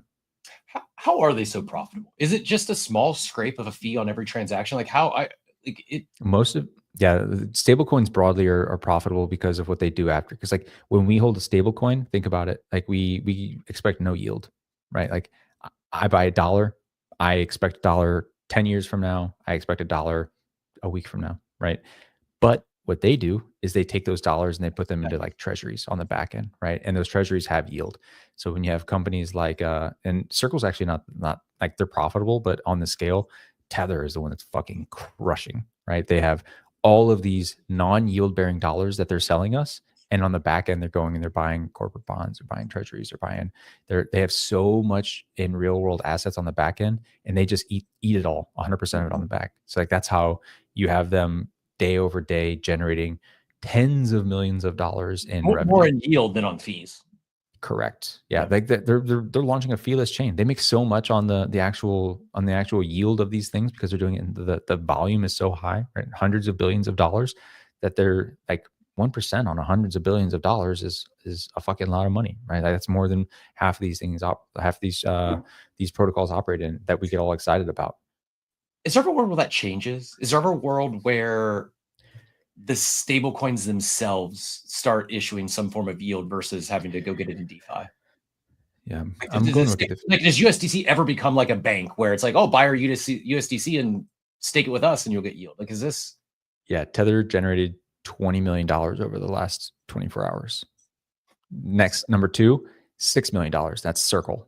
And then behind that is Meteora. So the very first like crypto native thing, like the actual on-chain protocol is DEX on Solana that generated $4 million. And they are, 2/3 of Circle, and Circle is 1/4 of Tether. Like just to show you how profitable this stuff is. So they're generating hundreds and hundreds of millions of dollars a month. It's crazy. So, so what you're talking about is just like the competitive landscape, and yes, like that will happen. But it's that's why first mover is such a powerful thing. Tether has been in such a dominant position for so long that they've earned both they've got their little tendrils in so much, and they have like the brand awareness, brand trust, all of this stuff. They haven't depegged, like they have all those things. Whether or not you believe that they're actually doing that legitimately on their back end is, a separate question, but they've done it long enough that they have built Lindy. And because of that, people are going to trust them because yes, there will be new stable coins that come forward to try to compete. There probably are some out there that I'm just not super familiar with that give me yield. Like they do the investing on the back end and give me say half of the 7%. But then the question goes to you and to me is like, okay, well, do I want to own this net new stablecoin for 4% yield that is a little riskier, or do I just own Tether, which has never gone down for the 12 years it's been in the industry, and like it's trusted, and like I know I won't get wiped out. I'm highly confident I won't get wiped out. Like, you're probably going to do that second one, right? That's just how humans operate, right? If I want to get some yield, I'll go deposit it into Morpho or something. So it'll happen. But it will. It feels like we're getting closer and closer to like truly being able to. I mean, you could do it today if you really wanted to go bankless. You could, but it seems like it could be. We're getting closer to that actually being a real thing. That I could see a younger generation that just never goes and creates a bank account, right? And if their first if their first account is a smart wallet or a crypto wallet, and that's how they, that's how what they know from the jump. Like I think we're in the midst of this major shift away from traditional brick and mortar banking. Yeah, and I mean that's mostly a byproduct of just being like in the digital age, right? So they imbue value in digital objects very much easier than all of us do. Or I would say we're probably in the last cohort that is able to do that because we saw it materialize, but like much older than either of us, and it's like no chance. Like they can't understand the concept or relate to a digital thing having value because it's not something that they've ever been really exposed to. So you're basically just gonna have to wait for those people to die and us to like get in a position where we respect that stuff, and then like implement legislation that makes sense because it's natural to us, and it's even more natural to people that are born in the digital age. Yeah, I mean, I still have a bank, but I saw, kid you not, yesterday I saw someone. It was some younger, I guess she was a Zoomer or something, making fun of her older boyfriend for they were on vacation. And he pulled out, he was balancing his checkbook. I do not write checks. I've not had a checkbook for well over a decade, I think. So I'm not that much of a boomer, but I've used them, but not meaningfully in 20 years. I bet there's people here listening today that have never written a check in their lives. I would guess. Yeah, it's just like well, I mean, we have plenty of those things that, you know, if you and I do this, like this is a thing that no one else is gonna, like in the digital age, is gonna understand, right? This is a phone to them, right? It's a flat tablet. We are the last ones that had an actual headset and cling, right? So, yeah, that's funny. Well, I know we've kind of jumped all around this morning from on-chain stadiums to sats to bits and everything in between. Yeah. Is there anything else that crossed your timeline or your radar here in the last day or so that piqued your interest or something you want to dive deeper on? Yeah, that's a good question. I don't even know. Like, so I have a podcast today, and usually what I do, because I always forget about where the conversation is going, is I look back over like, what the hell have I even been? Is this your podcast? I'm on Bankless. Yeah. Oh, so like wow, awesome! Congrats. What time? Is that a live stream? No, we do it's like a weekly roundtable. So it's like me and David and John Charbonneau is like a researcher, and then cool. Andy. You might remember Andy from he was in the Blast Streets. He launched the IKB. Oh yeah. Yep. Yeah. So us four, we do a weekly thing. I'm curious, and I probably due to have him back on here as we start approaching football season. Is he? Do you know what his plans are? Is he still building out on Blast? Is he planning to switch chains? Like it seems like the chain is dead to me. And I really love his. I mean, we talk about, this is actually a great segue. We talk about on-chain businesses versus off-chain businesses. We talk about banks and better banks on-chain than traditional brick and mortar. What he built, it's a better DFS product because it's on-chain, and he was able to tap into native yield on Blast, right? Like he was able to offer rake-free contest because of a lot of the stuff you just described, being able to earn yield here. Has he shared, or are you aware of what his plans are for the future? Or next year? I know Blast is a little bit of a wasteland. I know Andy, he's been in the meme coin streets for a little bit, so like he's kept IKB going, but like I don't know what the actual usage is over there. I haven't touched it in a while. And TVL on the chain is down. I think it's just like $200 million total right now, which is crazy considering the pre TGE TVL was up to like $2 billion, or like the pre-chain deposits was like $2 billion, something like that. Crazy, because I'm like, where is that 200 million locked now? Like, what are they like? I don't even know what I would do with money if I went to put it on Blast. Some of it's mine. I'm playing fantasy top still, so like I got a couple of ETH over there floating around in my cards and shit. So I would say that's probably the lion's share of it if I had to guess, because like the decks left, like they just said the safe contract's no longer a thing.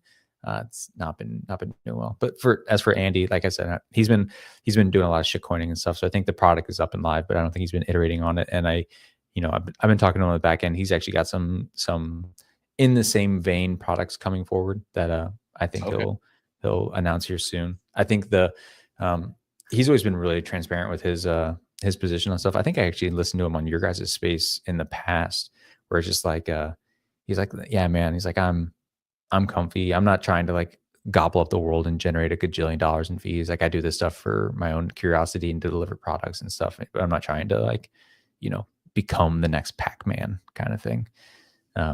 So he's just iterating and playing around.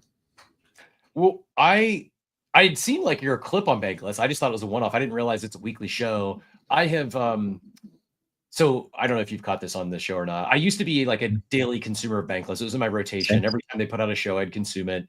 And then I think it's an attempt to get back into the normal circles. I shunned them, kind of got a little tip on the timeline. It was when one of them called NFT securities. Oh, all the NFTs they did apes for securities. And I was like, this is just like, this has to be a platform to be saying this bullshit. And kind of went back and forth a little bit. And I was like, I'm done. And I stopped watching the show.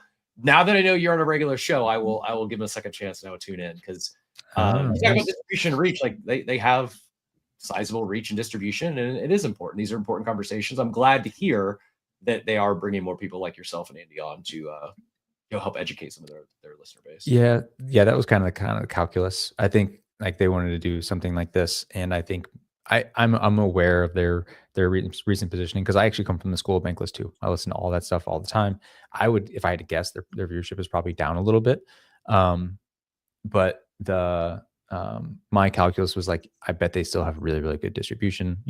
I think David is doing his best to try to like navigate this new world where like Ethereum is not the dominant position. They are trying to make sure that they you know, are trying to refresh themselves and trying to like just be objective. So he's brought on like me, and Don Charbonneau is notoriously someone that is kind of not anti Ethereum, but he's just like, he's an investor. So he's just like purely talking about his, like what he believes that market is doing. If that's not in favor of Ethereum, he's not afraid to say it.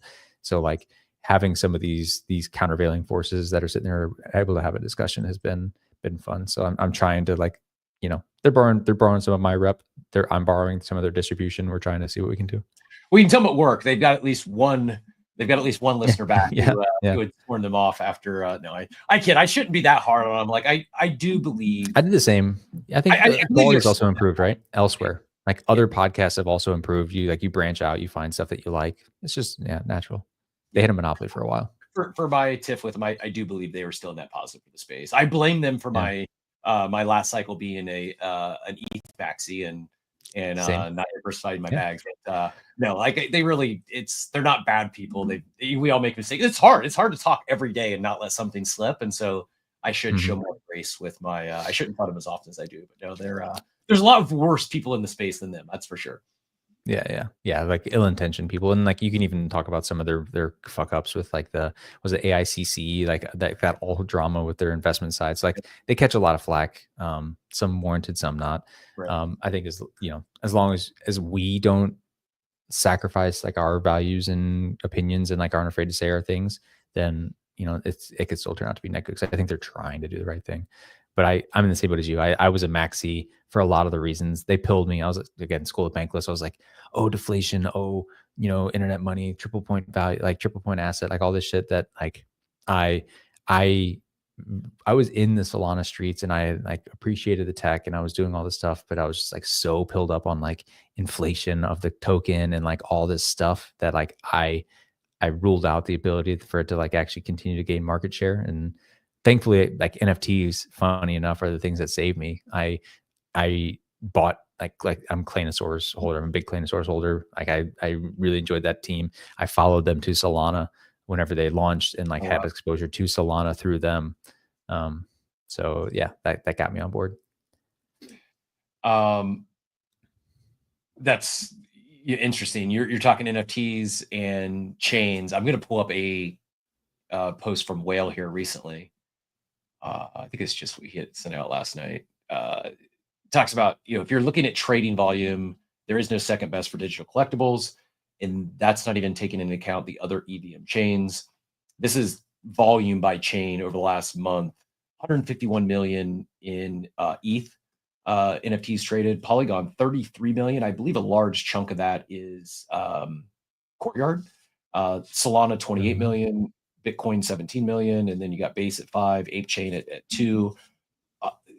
While the numbers seem drastically different, I actually think it's pretty impressive for ApeChain and Base both, because the unit price is significantly less than most of the NFTs on ETH. So some decent volume there, but yeah, ETH just far and away landslide winner here over the past month in terms of market share. When you look at this and talking MegaETH, like would you like what's the, I guess there's a tagline, like do you think there'll be a big NFT presence on MegaETH? Is it are you not thinking about it that way? Like, does it matter? How important are NFTs? It matters. NFTs matter. I think NFTs are crucially important for culture. It's just not the same for NFTs, or not for meme coins. So it's like we have a few teams that see us and are excited about us, and they're trying to come and launch and do stuff. So like they're doing stuff on testnet. Some of them are launching on mainnet, and then like trying to do stuff like, I'm not going to endorse any specific ones because I know it can be kind of treacherous to like, say which ones good or are not good actors. But I will say that there is effort there from legitimate teams from other ecosystems that see the potential with us. I think what's interesting to me is like the Solanas of the world, but like actually ApeChain gives me some hope, because a lot of it is just like the profile of person that I think is attracted to some of these chains, where, fast, cheap chains seem to like attract the traders, right? Like the hyper liquids of the world. There's a one NFT, the Hypeos, which are big over there. They're like 2 ETH, but like they still do like $50,000 in volume a day. So it's like basically nothing, even though the top thing is big. Solana, shit ton of volume. Everyone's meme coining. Like if you compare the actual like DEX trading volumes to Ethereum, they would absolutely destroy Ethereum. They usually like do like an 8x on top of them. It's crazy, right? Wow. But the NFTs, as you just showed, is like a third. So like it makes me think that these types of environments, these fast, cheap chains, just kind of attract a personality profile that is just not very holder culture creative centric. Even though, like I said, I'm on Solana because of like the Clanosaurus team, which is, I would say, incredibly holder and collector and forward facing situations. Like the user base just doesn't appreciate it for whatever reason. But again, seeing Ape Chain gives me some hope because I know Ape Chain is a fast, cheap chain, right? And it's punching above its weight very much so there, like relative to its DeFi ecosystem, right? I would say it's probably heavier on the NFT side than it is on the DeFi side. So like that gives me hope. And like, okay, so maybe it's not necessarily the properties of the chain that dictate the culture and like how the users behave. So maybe it is something that I actually have a little bit of power to try to facilitate within the ecosystem, which again, I'm trying to, because I think they're crucially important as a cultural item. I agree. And I guess when we're saying NFTs specifically, and not just the PFP type, but I think that there's that community, right? Not necessarily like, I love the idea of tickets on chain and everything we were talking about with the Red Bull Stadium. Right. They're going to hide all that tech, Separate. right? Those users aren't going to be coming to your chain to buy NFTs. They may, but not knowing it's an actual NFT. But right. Yeah, it's like Polygon NFTs to me. I know like Polygon has a lot of this. These are RWA ticketing style. Like they did the Starbucks stuff. They was it the Reddit ones, but like they never turned into like actually like long hold high value NFTs. Yep. Agreed. Shout out to Iceman in the chat, giving you some flowers here. Says, I love these types of conversations. I don't understand most of it, but learning and diving into it with conversations like this proves Bread's point of bringing super tech stuff to all of us in a good, fun, understandable way. Appreciate it, Iceman. Yeah, appreciate you joining us today. It's been fun and yeah, it's chill. It's been a fast almost 2 hours. It's crazy, right? Normally it's this. I'm trying to think back. This might be like the longest continual two-person conversation we've had in the history of Coffee with Captain. Typically, we get a few guests jump up, or we'll have a special guest throughout the show. So it's really been fun. I mean, it hasn't felt long to me. So yeah, I mean, that's kudos to you. No, really enjoyed it. I kept kicking you like, is there anything else in your mind? And I think I cut you off a couple times. But has there been anything that has caught your radar, or anything that we haven't hit on today that you were hoping to talk about or would like to do a little deeper dive on?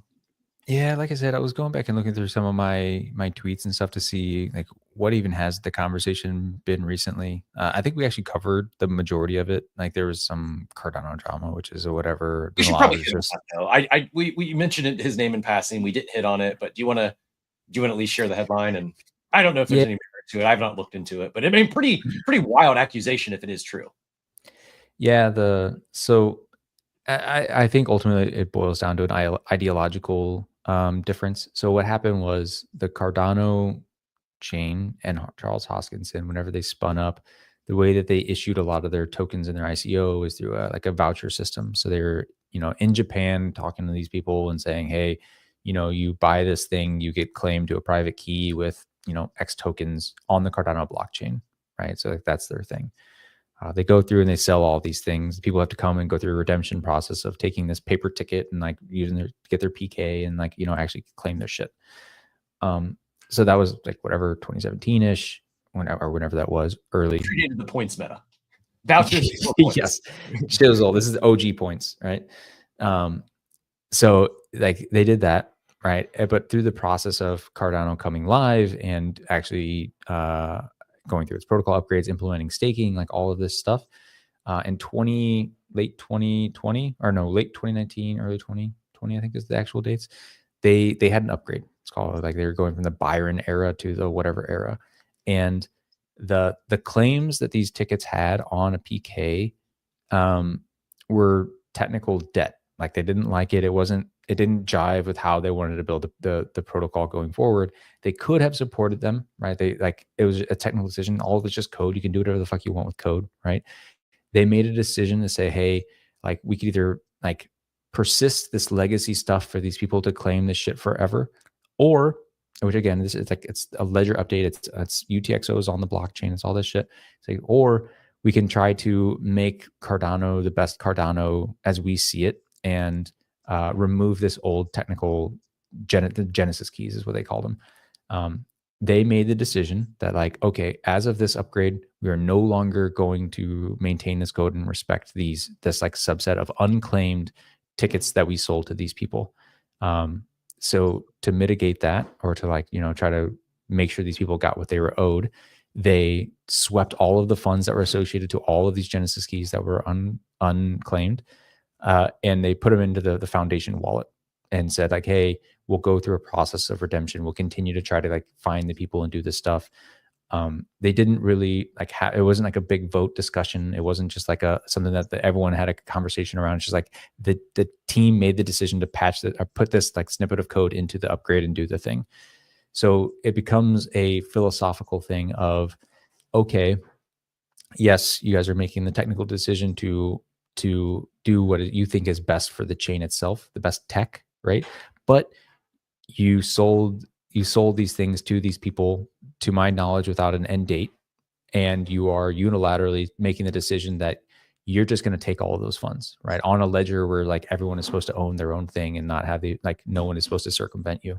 And they put it into a upgrade that was, again, not discussed heavily, or at least this item in the upgrade was not discussed heavily. So it's like a philosophical thing of like, even if after the fact you guys went through the redemption process, and I think they were claiming like 98.9 or 99.8 claim rate, like you still made the decision to take this from these people that's not what you sold them. So it's a conversation of like, are you right to do that? What did you do with the funds that you swept? They released an audit of like how they came to the decision and what they did with the funds after the fact. So like that'll probably bring a lot of like clarity and help to people assuage some things. But again, it's more ideological than it is like malfeasance, in my opinion. Like I think they probably did it and they're doing their best to get this stuff back to people. They probably spent some of the funds, but like when you're dealing with, it was $600 million at the time, $300 million as of recent or of current prices. Like when you're dealing with that much funds, like you can splash that shit around. And some people are saying like they used it to donate it to Kennedy's campaign shortly after, which was like $20 million and like all this shit. So like audits should show that stuff. But again, it comes down to the philosophical stuff of some people feel like they stepped outside their bounds to steal stuff from people. They label it as stealing because they were told they had this private key that claimed these funds. Those funds are no longer there. And it's through a ledger update that the Cardano Foundation made without discussion. Yeah.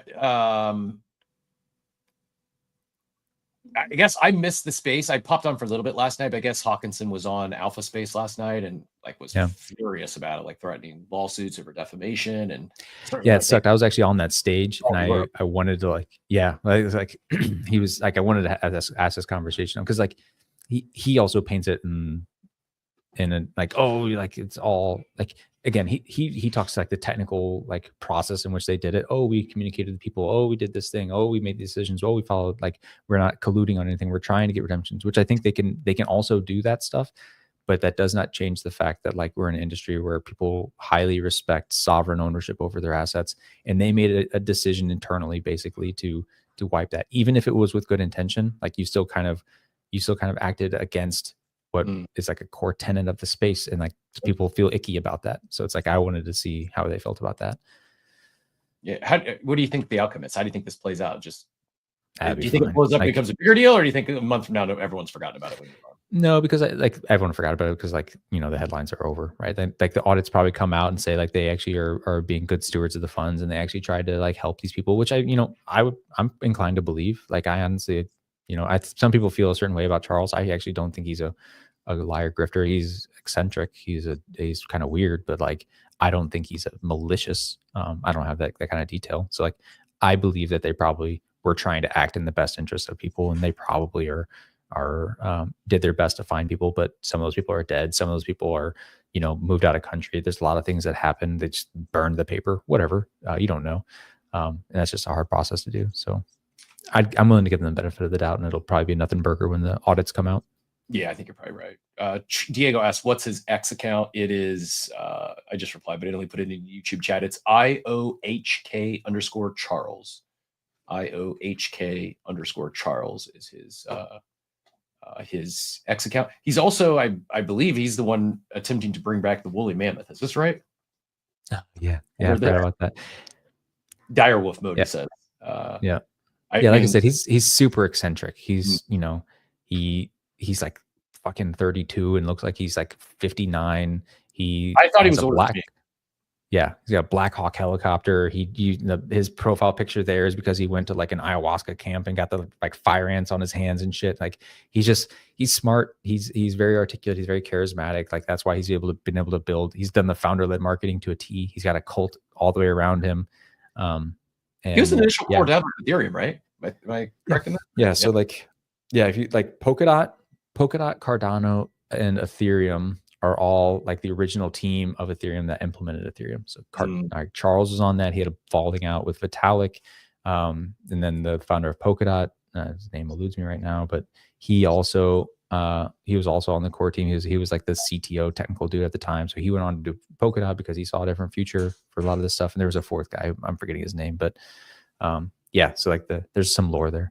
Oh, we got our guy Funky coming up, maybe fill in some gaps of this lore.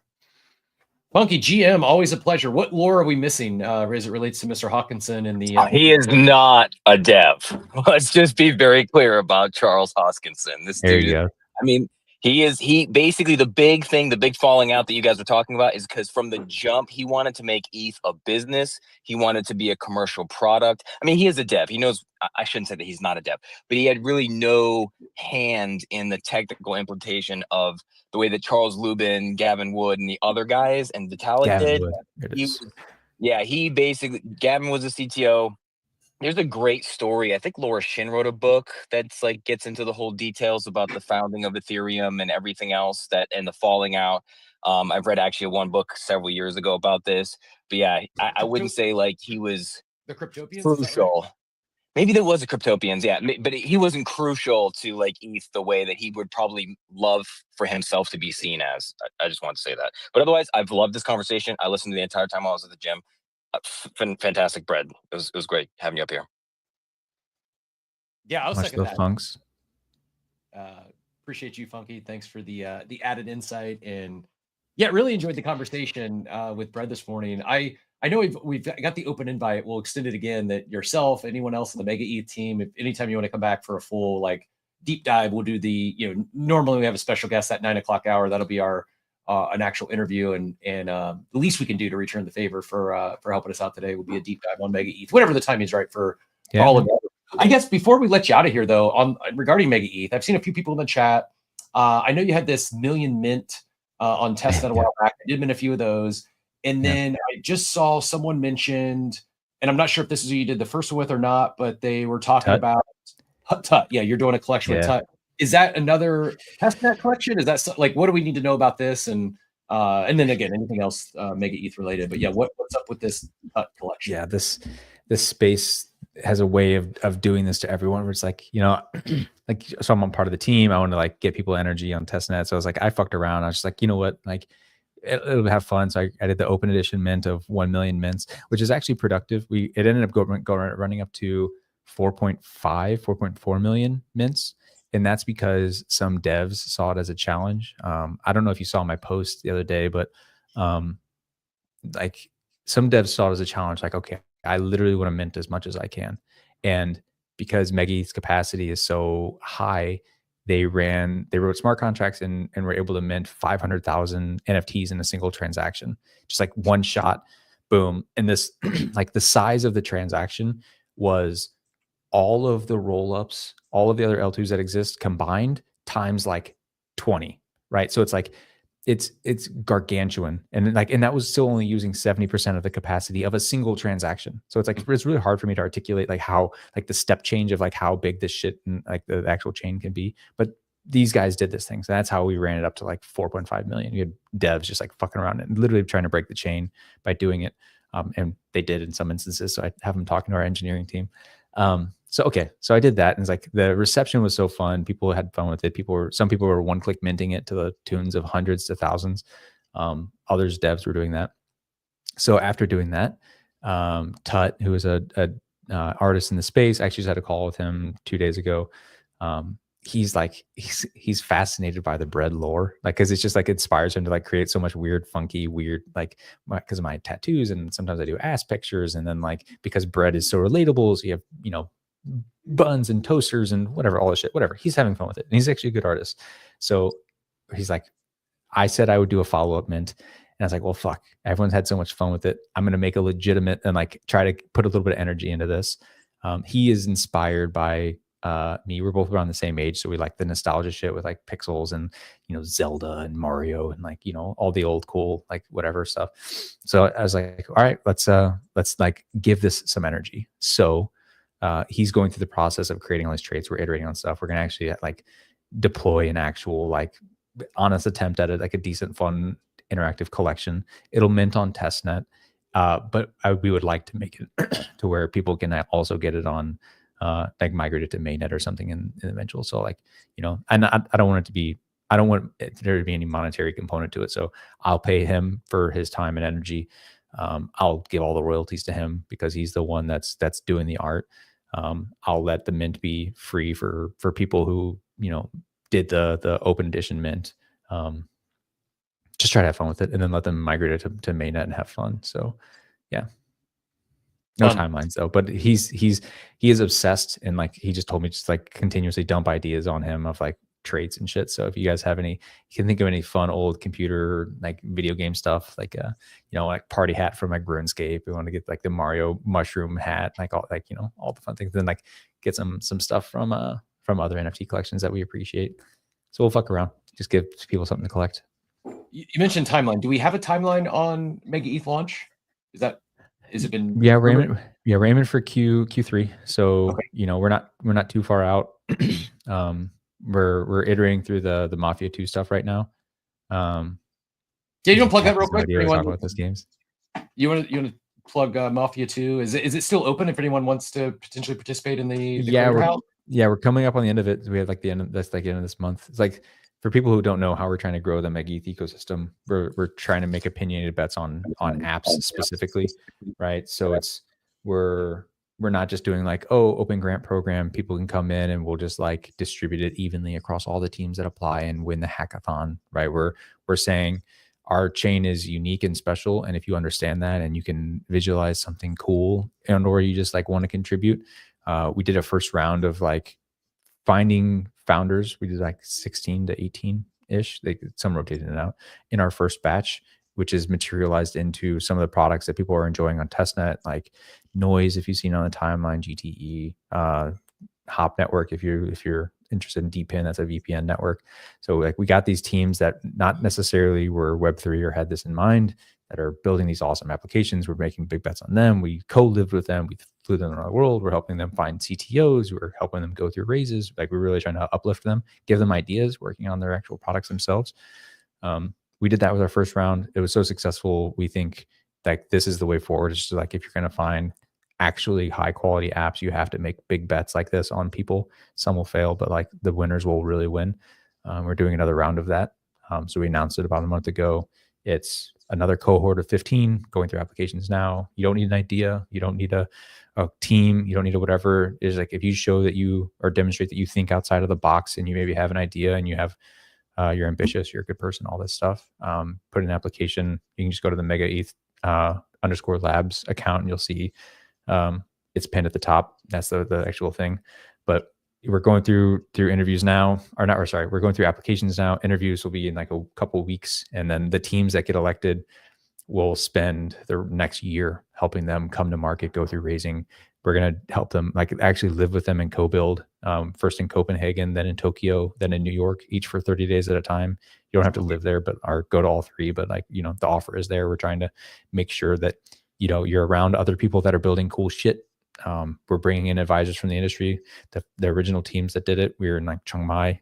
Vitalik came in, hung out for a while, helped these people talk about shit.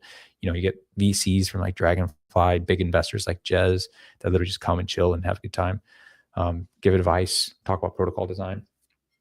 I love Just it. try to facilitate it, right?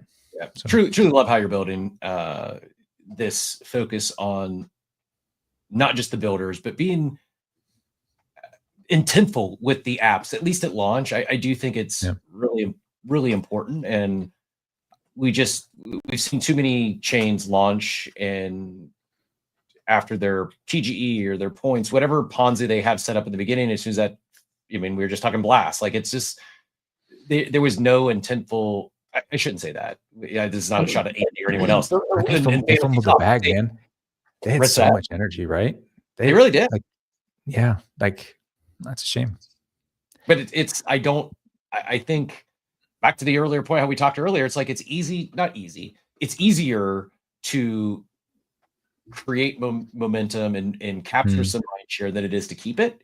And I think how you keep it is with these builders, right? It's like once Blast TGE happened and season 2 hit, and they lost their mind share and their attention share. Yeah, what do you think that was? Like, why did the carry not happen? Right, they came with so much momentum. They had some apps, Fantasy Top, and the furry thing or whatever. That thing got exploited. Yeah, IKB. Like there was something there, right? Like, I think it was. Why didn't it carry?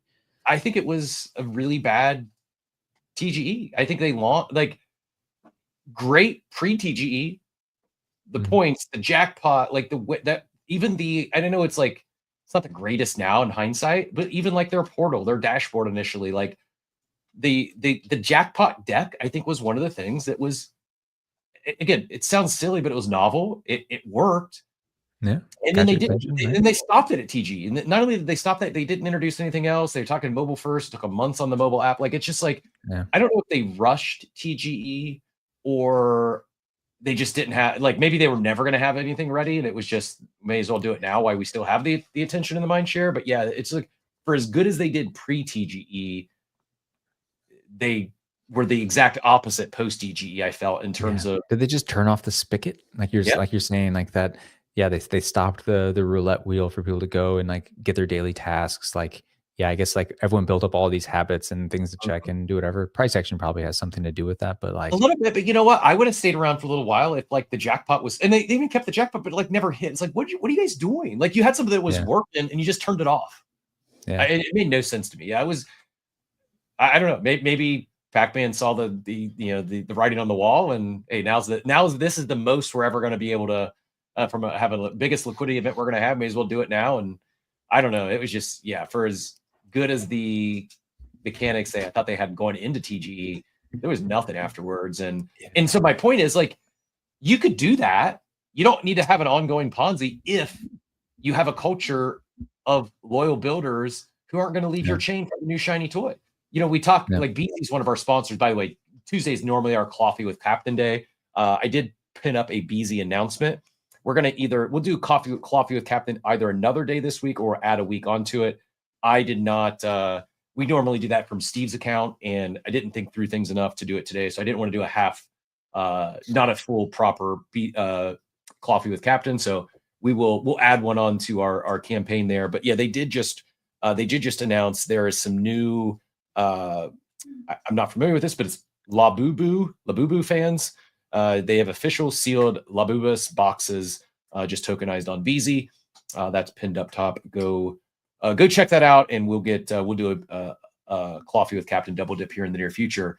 But my point, like, they were on blast, and afterwards, like, they decided to go to Flow, and they're getting more support, and for many reasons, it made more sense for them. And you mentioned Fantasy Stop's still there, but also looking. Are they building Monad? Is that where they're also building out? Yeah, they've expanded. They're largely abstracting all of it away, but yeah, they're on Monad testnet right now as well. I think and maybe not. Maybe this is the way it always would have played out, but I think had they done it, had Blast done something like MegaETH doing, and they brought the BZ team and all these founders together for a month to help them launch, maybe some of them still leave, but I got to imagine there's a much greater likelihood that some of those builders stick with Blast, not just because of the relationship they built with the Blast team, but also their other peers that are building on that chain. Like, there's just, and then you start, collaborations and cross marketing and doing things, cross protocol. Like, it's just, I think the builder culture is really important, and Blast did a good job with dangling the gold. They gave all these builders I guess a marketing budget, a customer acquisition budget. Yeah, right. Yeah. Nothing else. Like, it's just not enough. Like, they had one part of the equation, and then they, the culture was just non-existent. Yeah. I think, like you said, turning off that spigot is just like it felt very abrupt. I do think price action had some of that, but it's just like they didn't have any short to medium term goals to follow up with like the ambitions of their mobile stuff, right? So like they had the mobile thing just took so long. It's still not, I don't even know if it's out yet. Like, it's kind of out. Like, so he's got this vision, and I think pivoting to like the whole like, oh, Web3 doesn't matter, we're targeting Web2 people, kind of is alienating to all the people in the industry, right? Like, Abstract saw some of that with their initial launch, because they were like, we're so focused about onboarding the barista at the coffee shop that the flow, like to actually get on the chain for natives fucking sucked, right? Like, bridging over there, it's got like a weird wallet situation. There's no actual bridges in place. The liquidity wasn't there because they didn't have any kind of TVL programs. It's just like, it wasn't attractive to anyone. It's starting to get a little bit of that now because they realized their mistake and they started leaning into like the Web3 native shit. But yeah, I think it's ultimately just, you have to have a balanced approach, right? It's like, you need the short-term goals, you need the medium-term goals, you need the long-term goals, and you need to be aware of like your constituents. 100%. Well, Brad, truly enjoyed the conversation this morning. Greatly appreciate you, not just for the time today, but all you do for the space at large and helping educate me here on the timeline and in the DMs. I did pin up one more report. The Banana Bill came out from the Ape Chain Foundation yesterday. That's up top for anyone that wants to do a deep dive. Might hit on that a little bit more tomorrow. And then also that MegaETH, the Mega Mafia in the accelerator that Brad was referencing is pinned up top as well. Any parting words or anything you wanted to say before we let you out of here? No, man, this has been great. Like I said, it was a fast 2 hours. Appreciate you guys doing this constantly. Like I said, we do our show in the morning, and then I always throw on the Coffee with Captain in the background and let myself just sit there and work and attend emails and stuff. And it's always good to have you guys as a voice in the space. Greatly appreciate you. And enjoy the Bankless pod today. And you said it's not live, but the podcast will be out later, or it is live? Yeah, it usually drops like tomorrow morning. So we're going to be doing it here in a couple hours, like it's like 5-6 hours from now, and then it'll drop in the morning. Awesome. Well, send Andy my best. Pass along my. I just got since we didn't talk sports cold open, I just got my salary in the fantasy best ball competition. It is about as nerdy as you could possibly get. It is a fantasy competition where players are drafting, building teams with each individual has a salary, not on real football players, but rather building a roster of best ball drafters, best ball managers. So like myself. Oh, interesting. So it's like a inverted. Interesting. It's kind of like a fantasy top. It's like DFS or best ball's version of fantasy top. Yeah, on the NFL, you're betting on who are building these lineups and who can build that. It is hyper nerdy, but it was like my first crossover into that world of like sports commentators and best ball creators. I'm like I'm not the lowest salary, but it's like, I don't know, $5,000 to $10,000. I'm at like $6,000 or 6,400. Oh, so sick. Okay, dude, that's.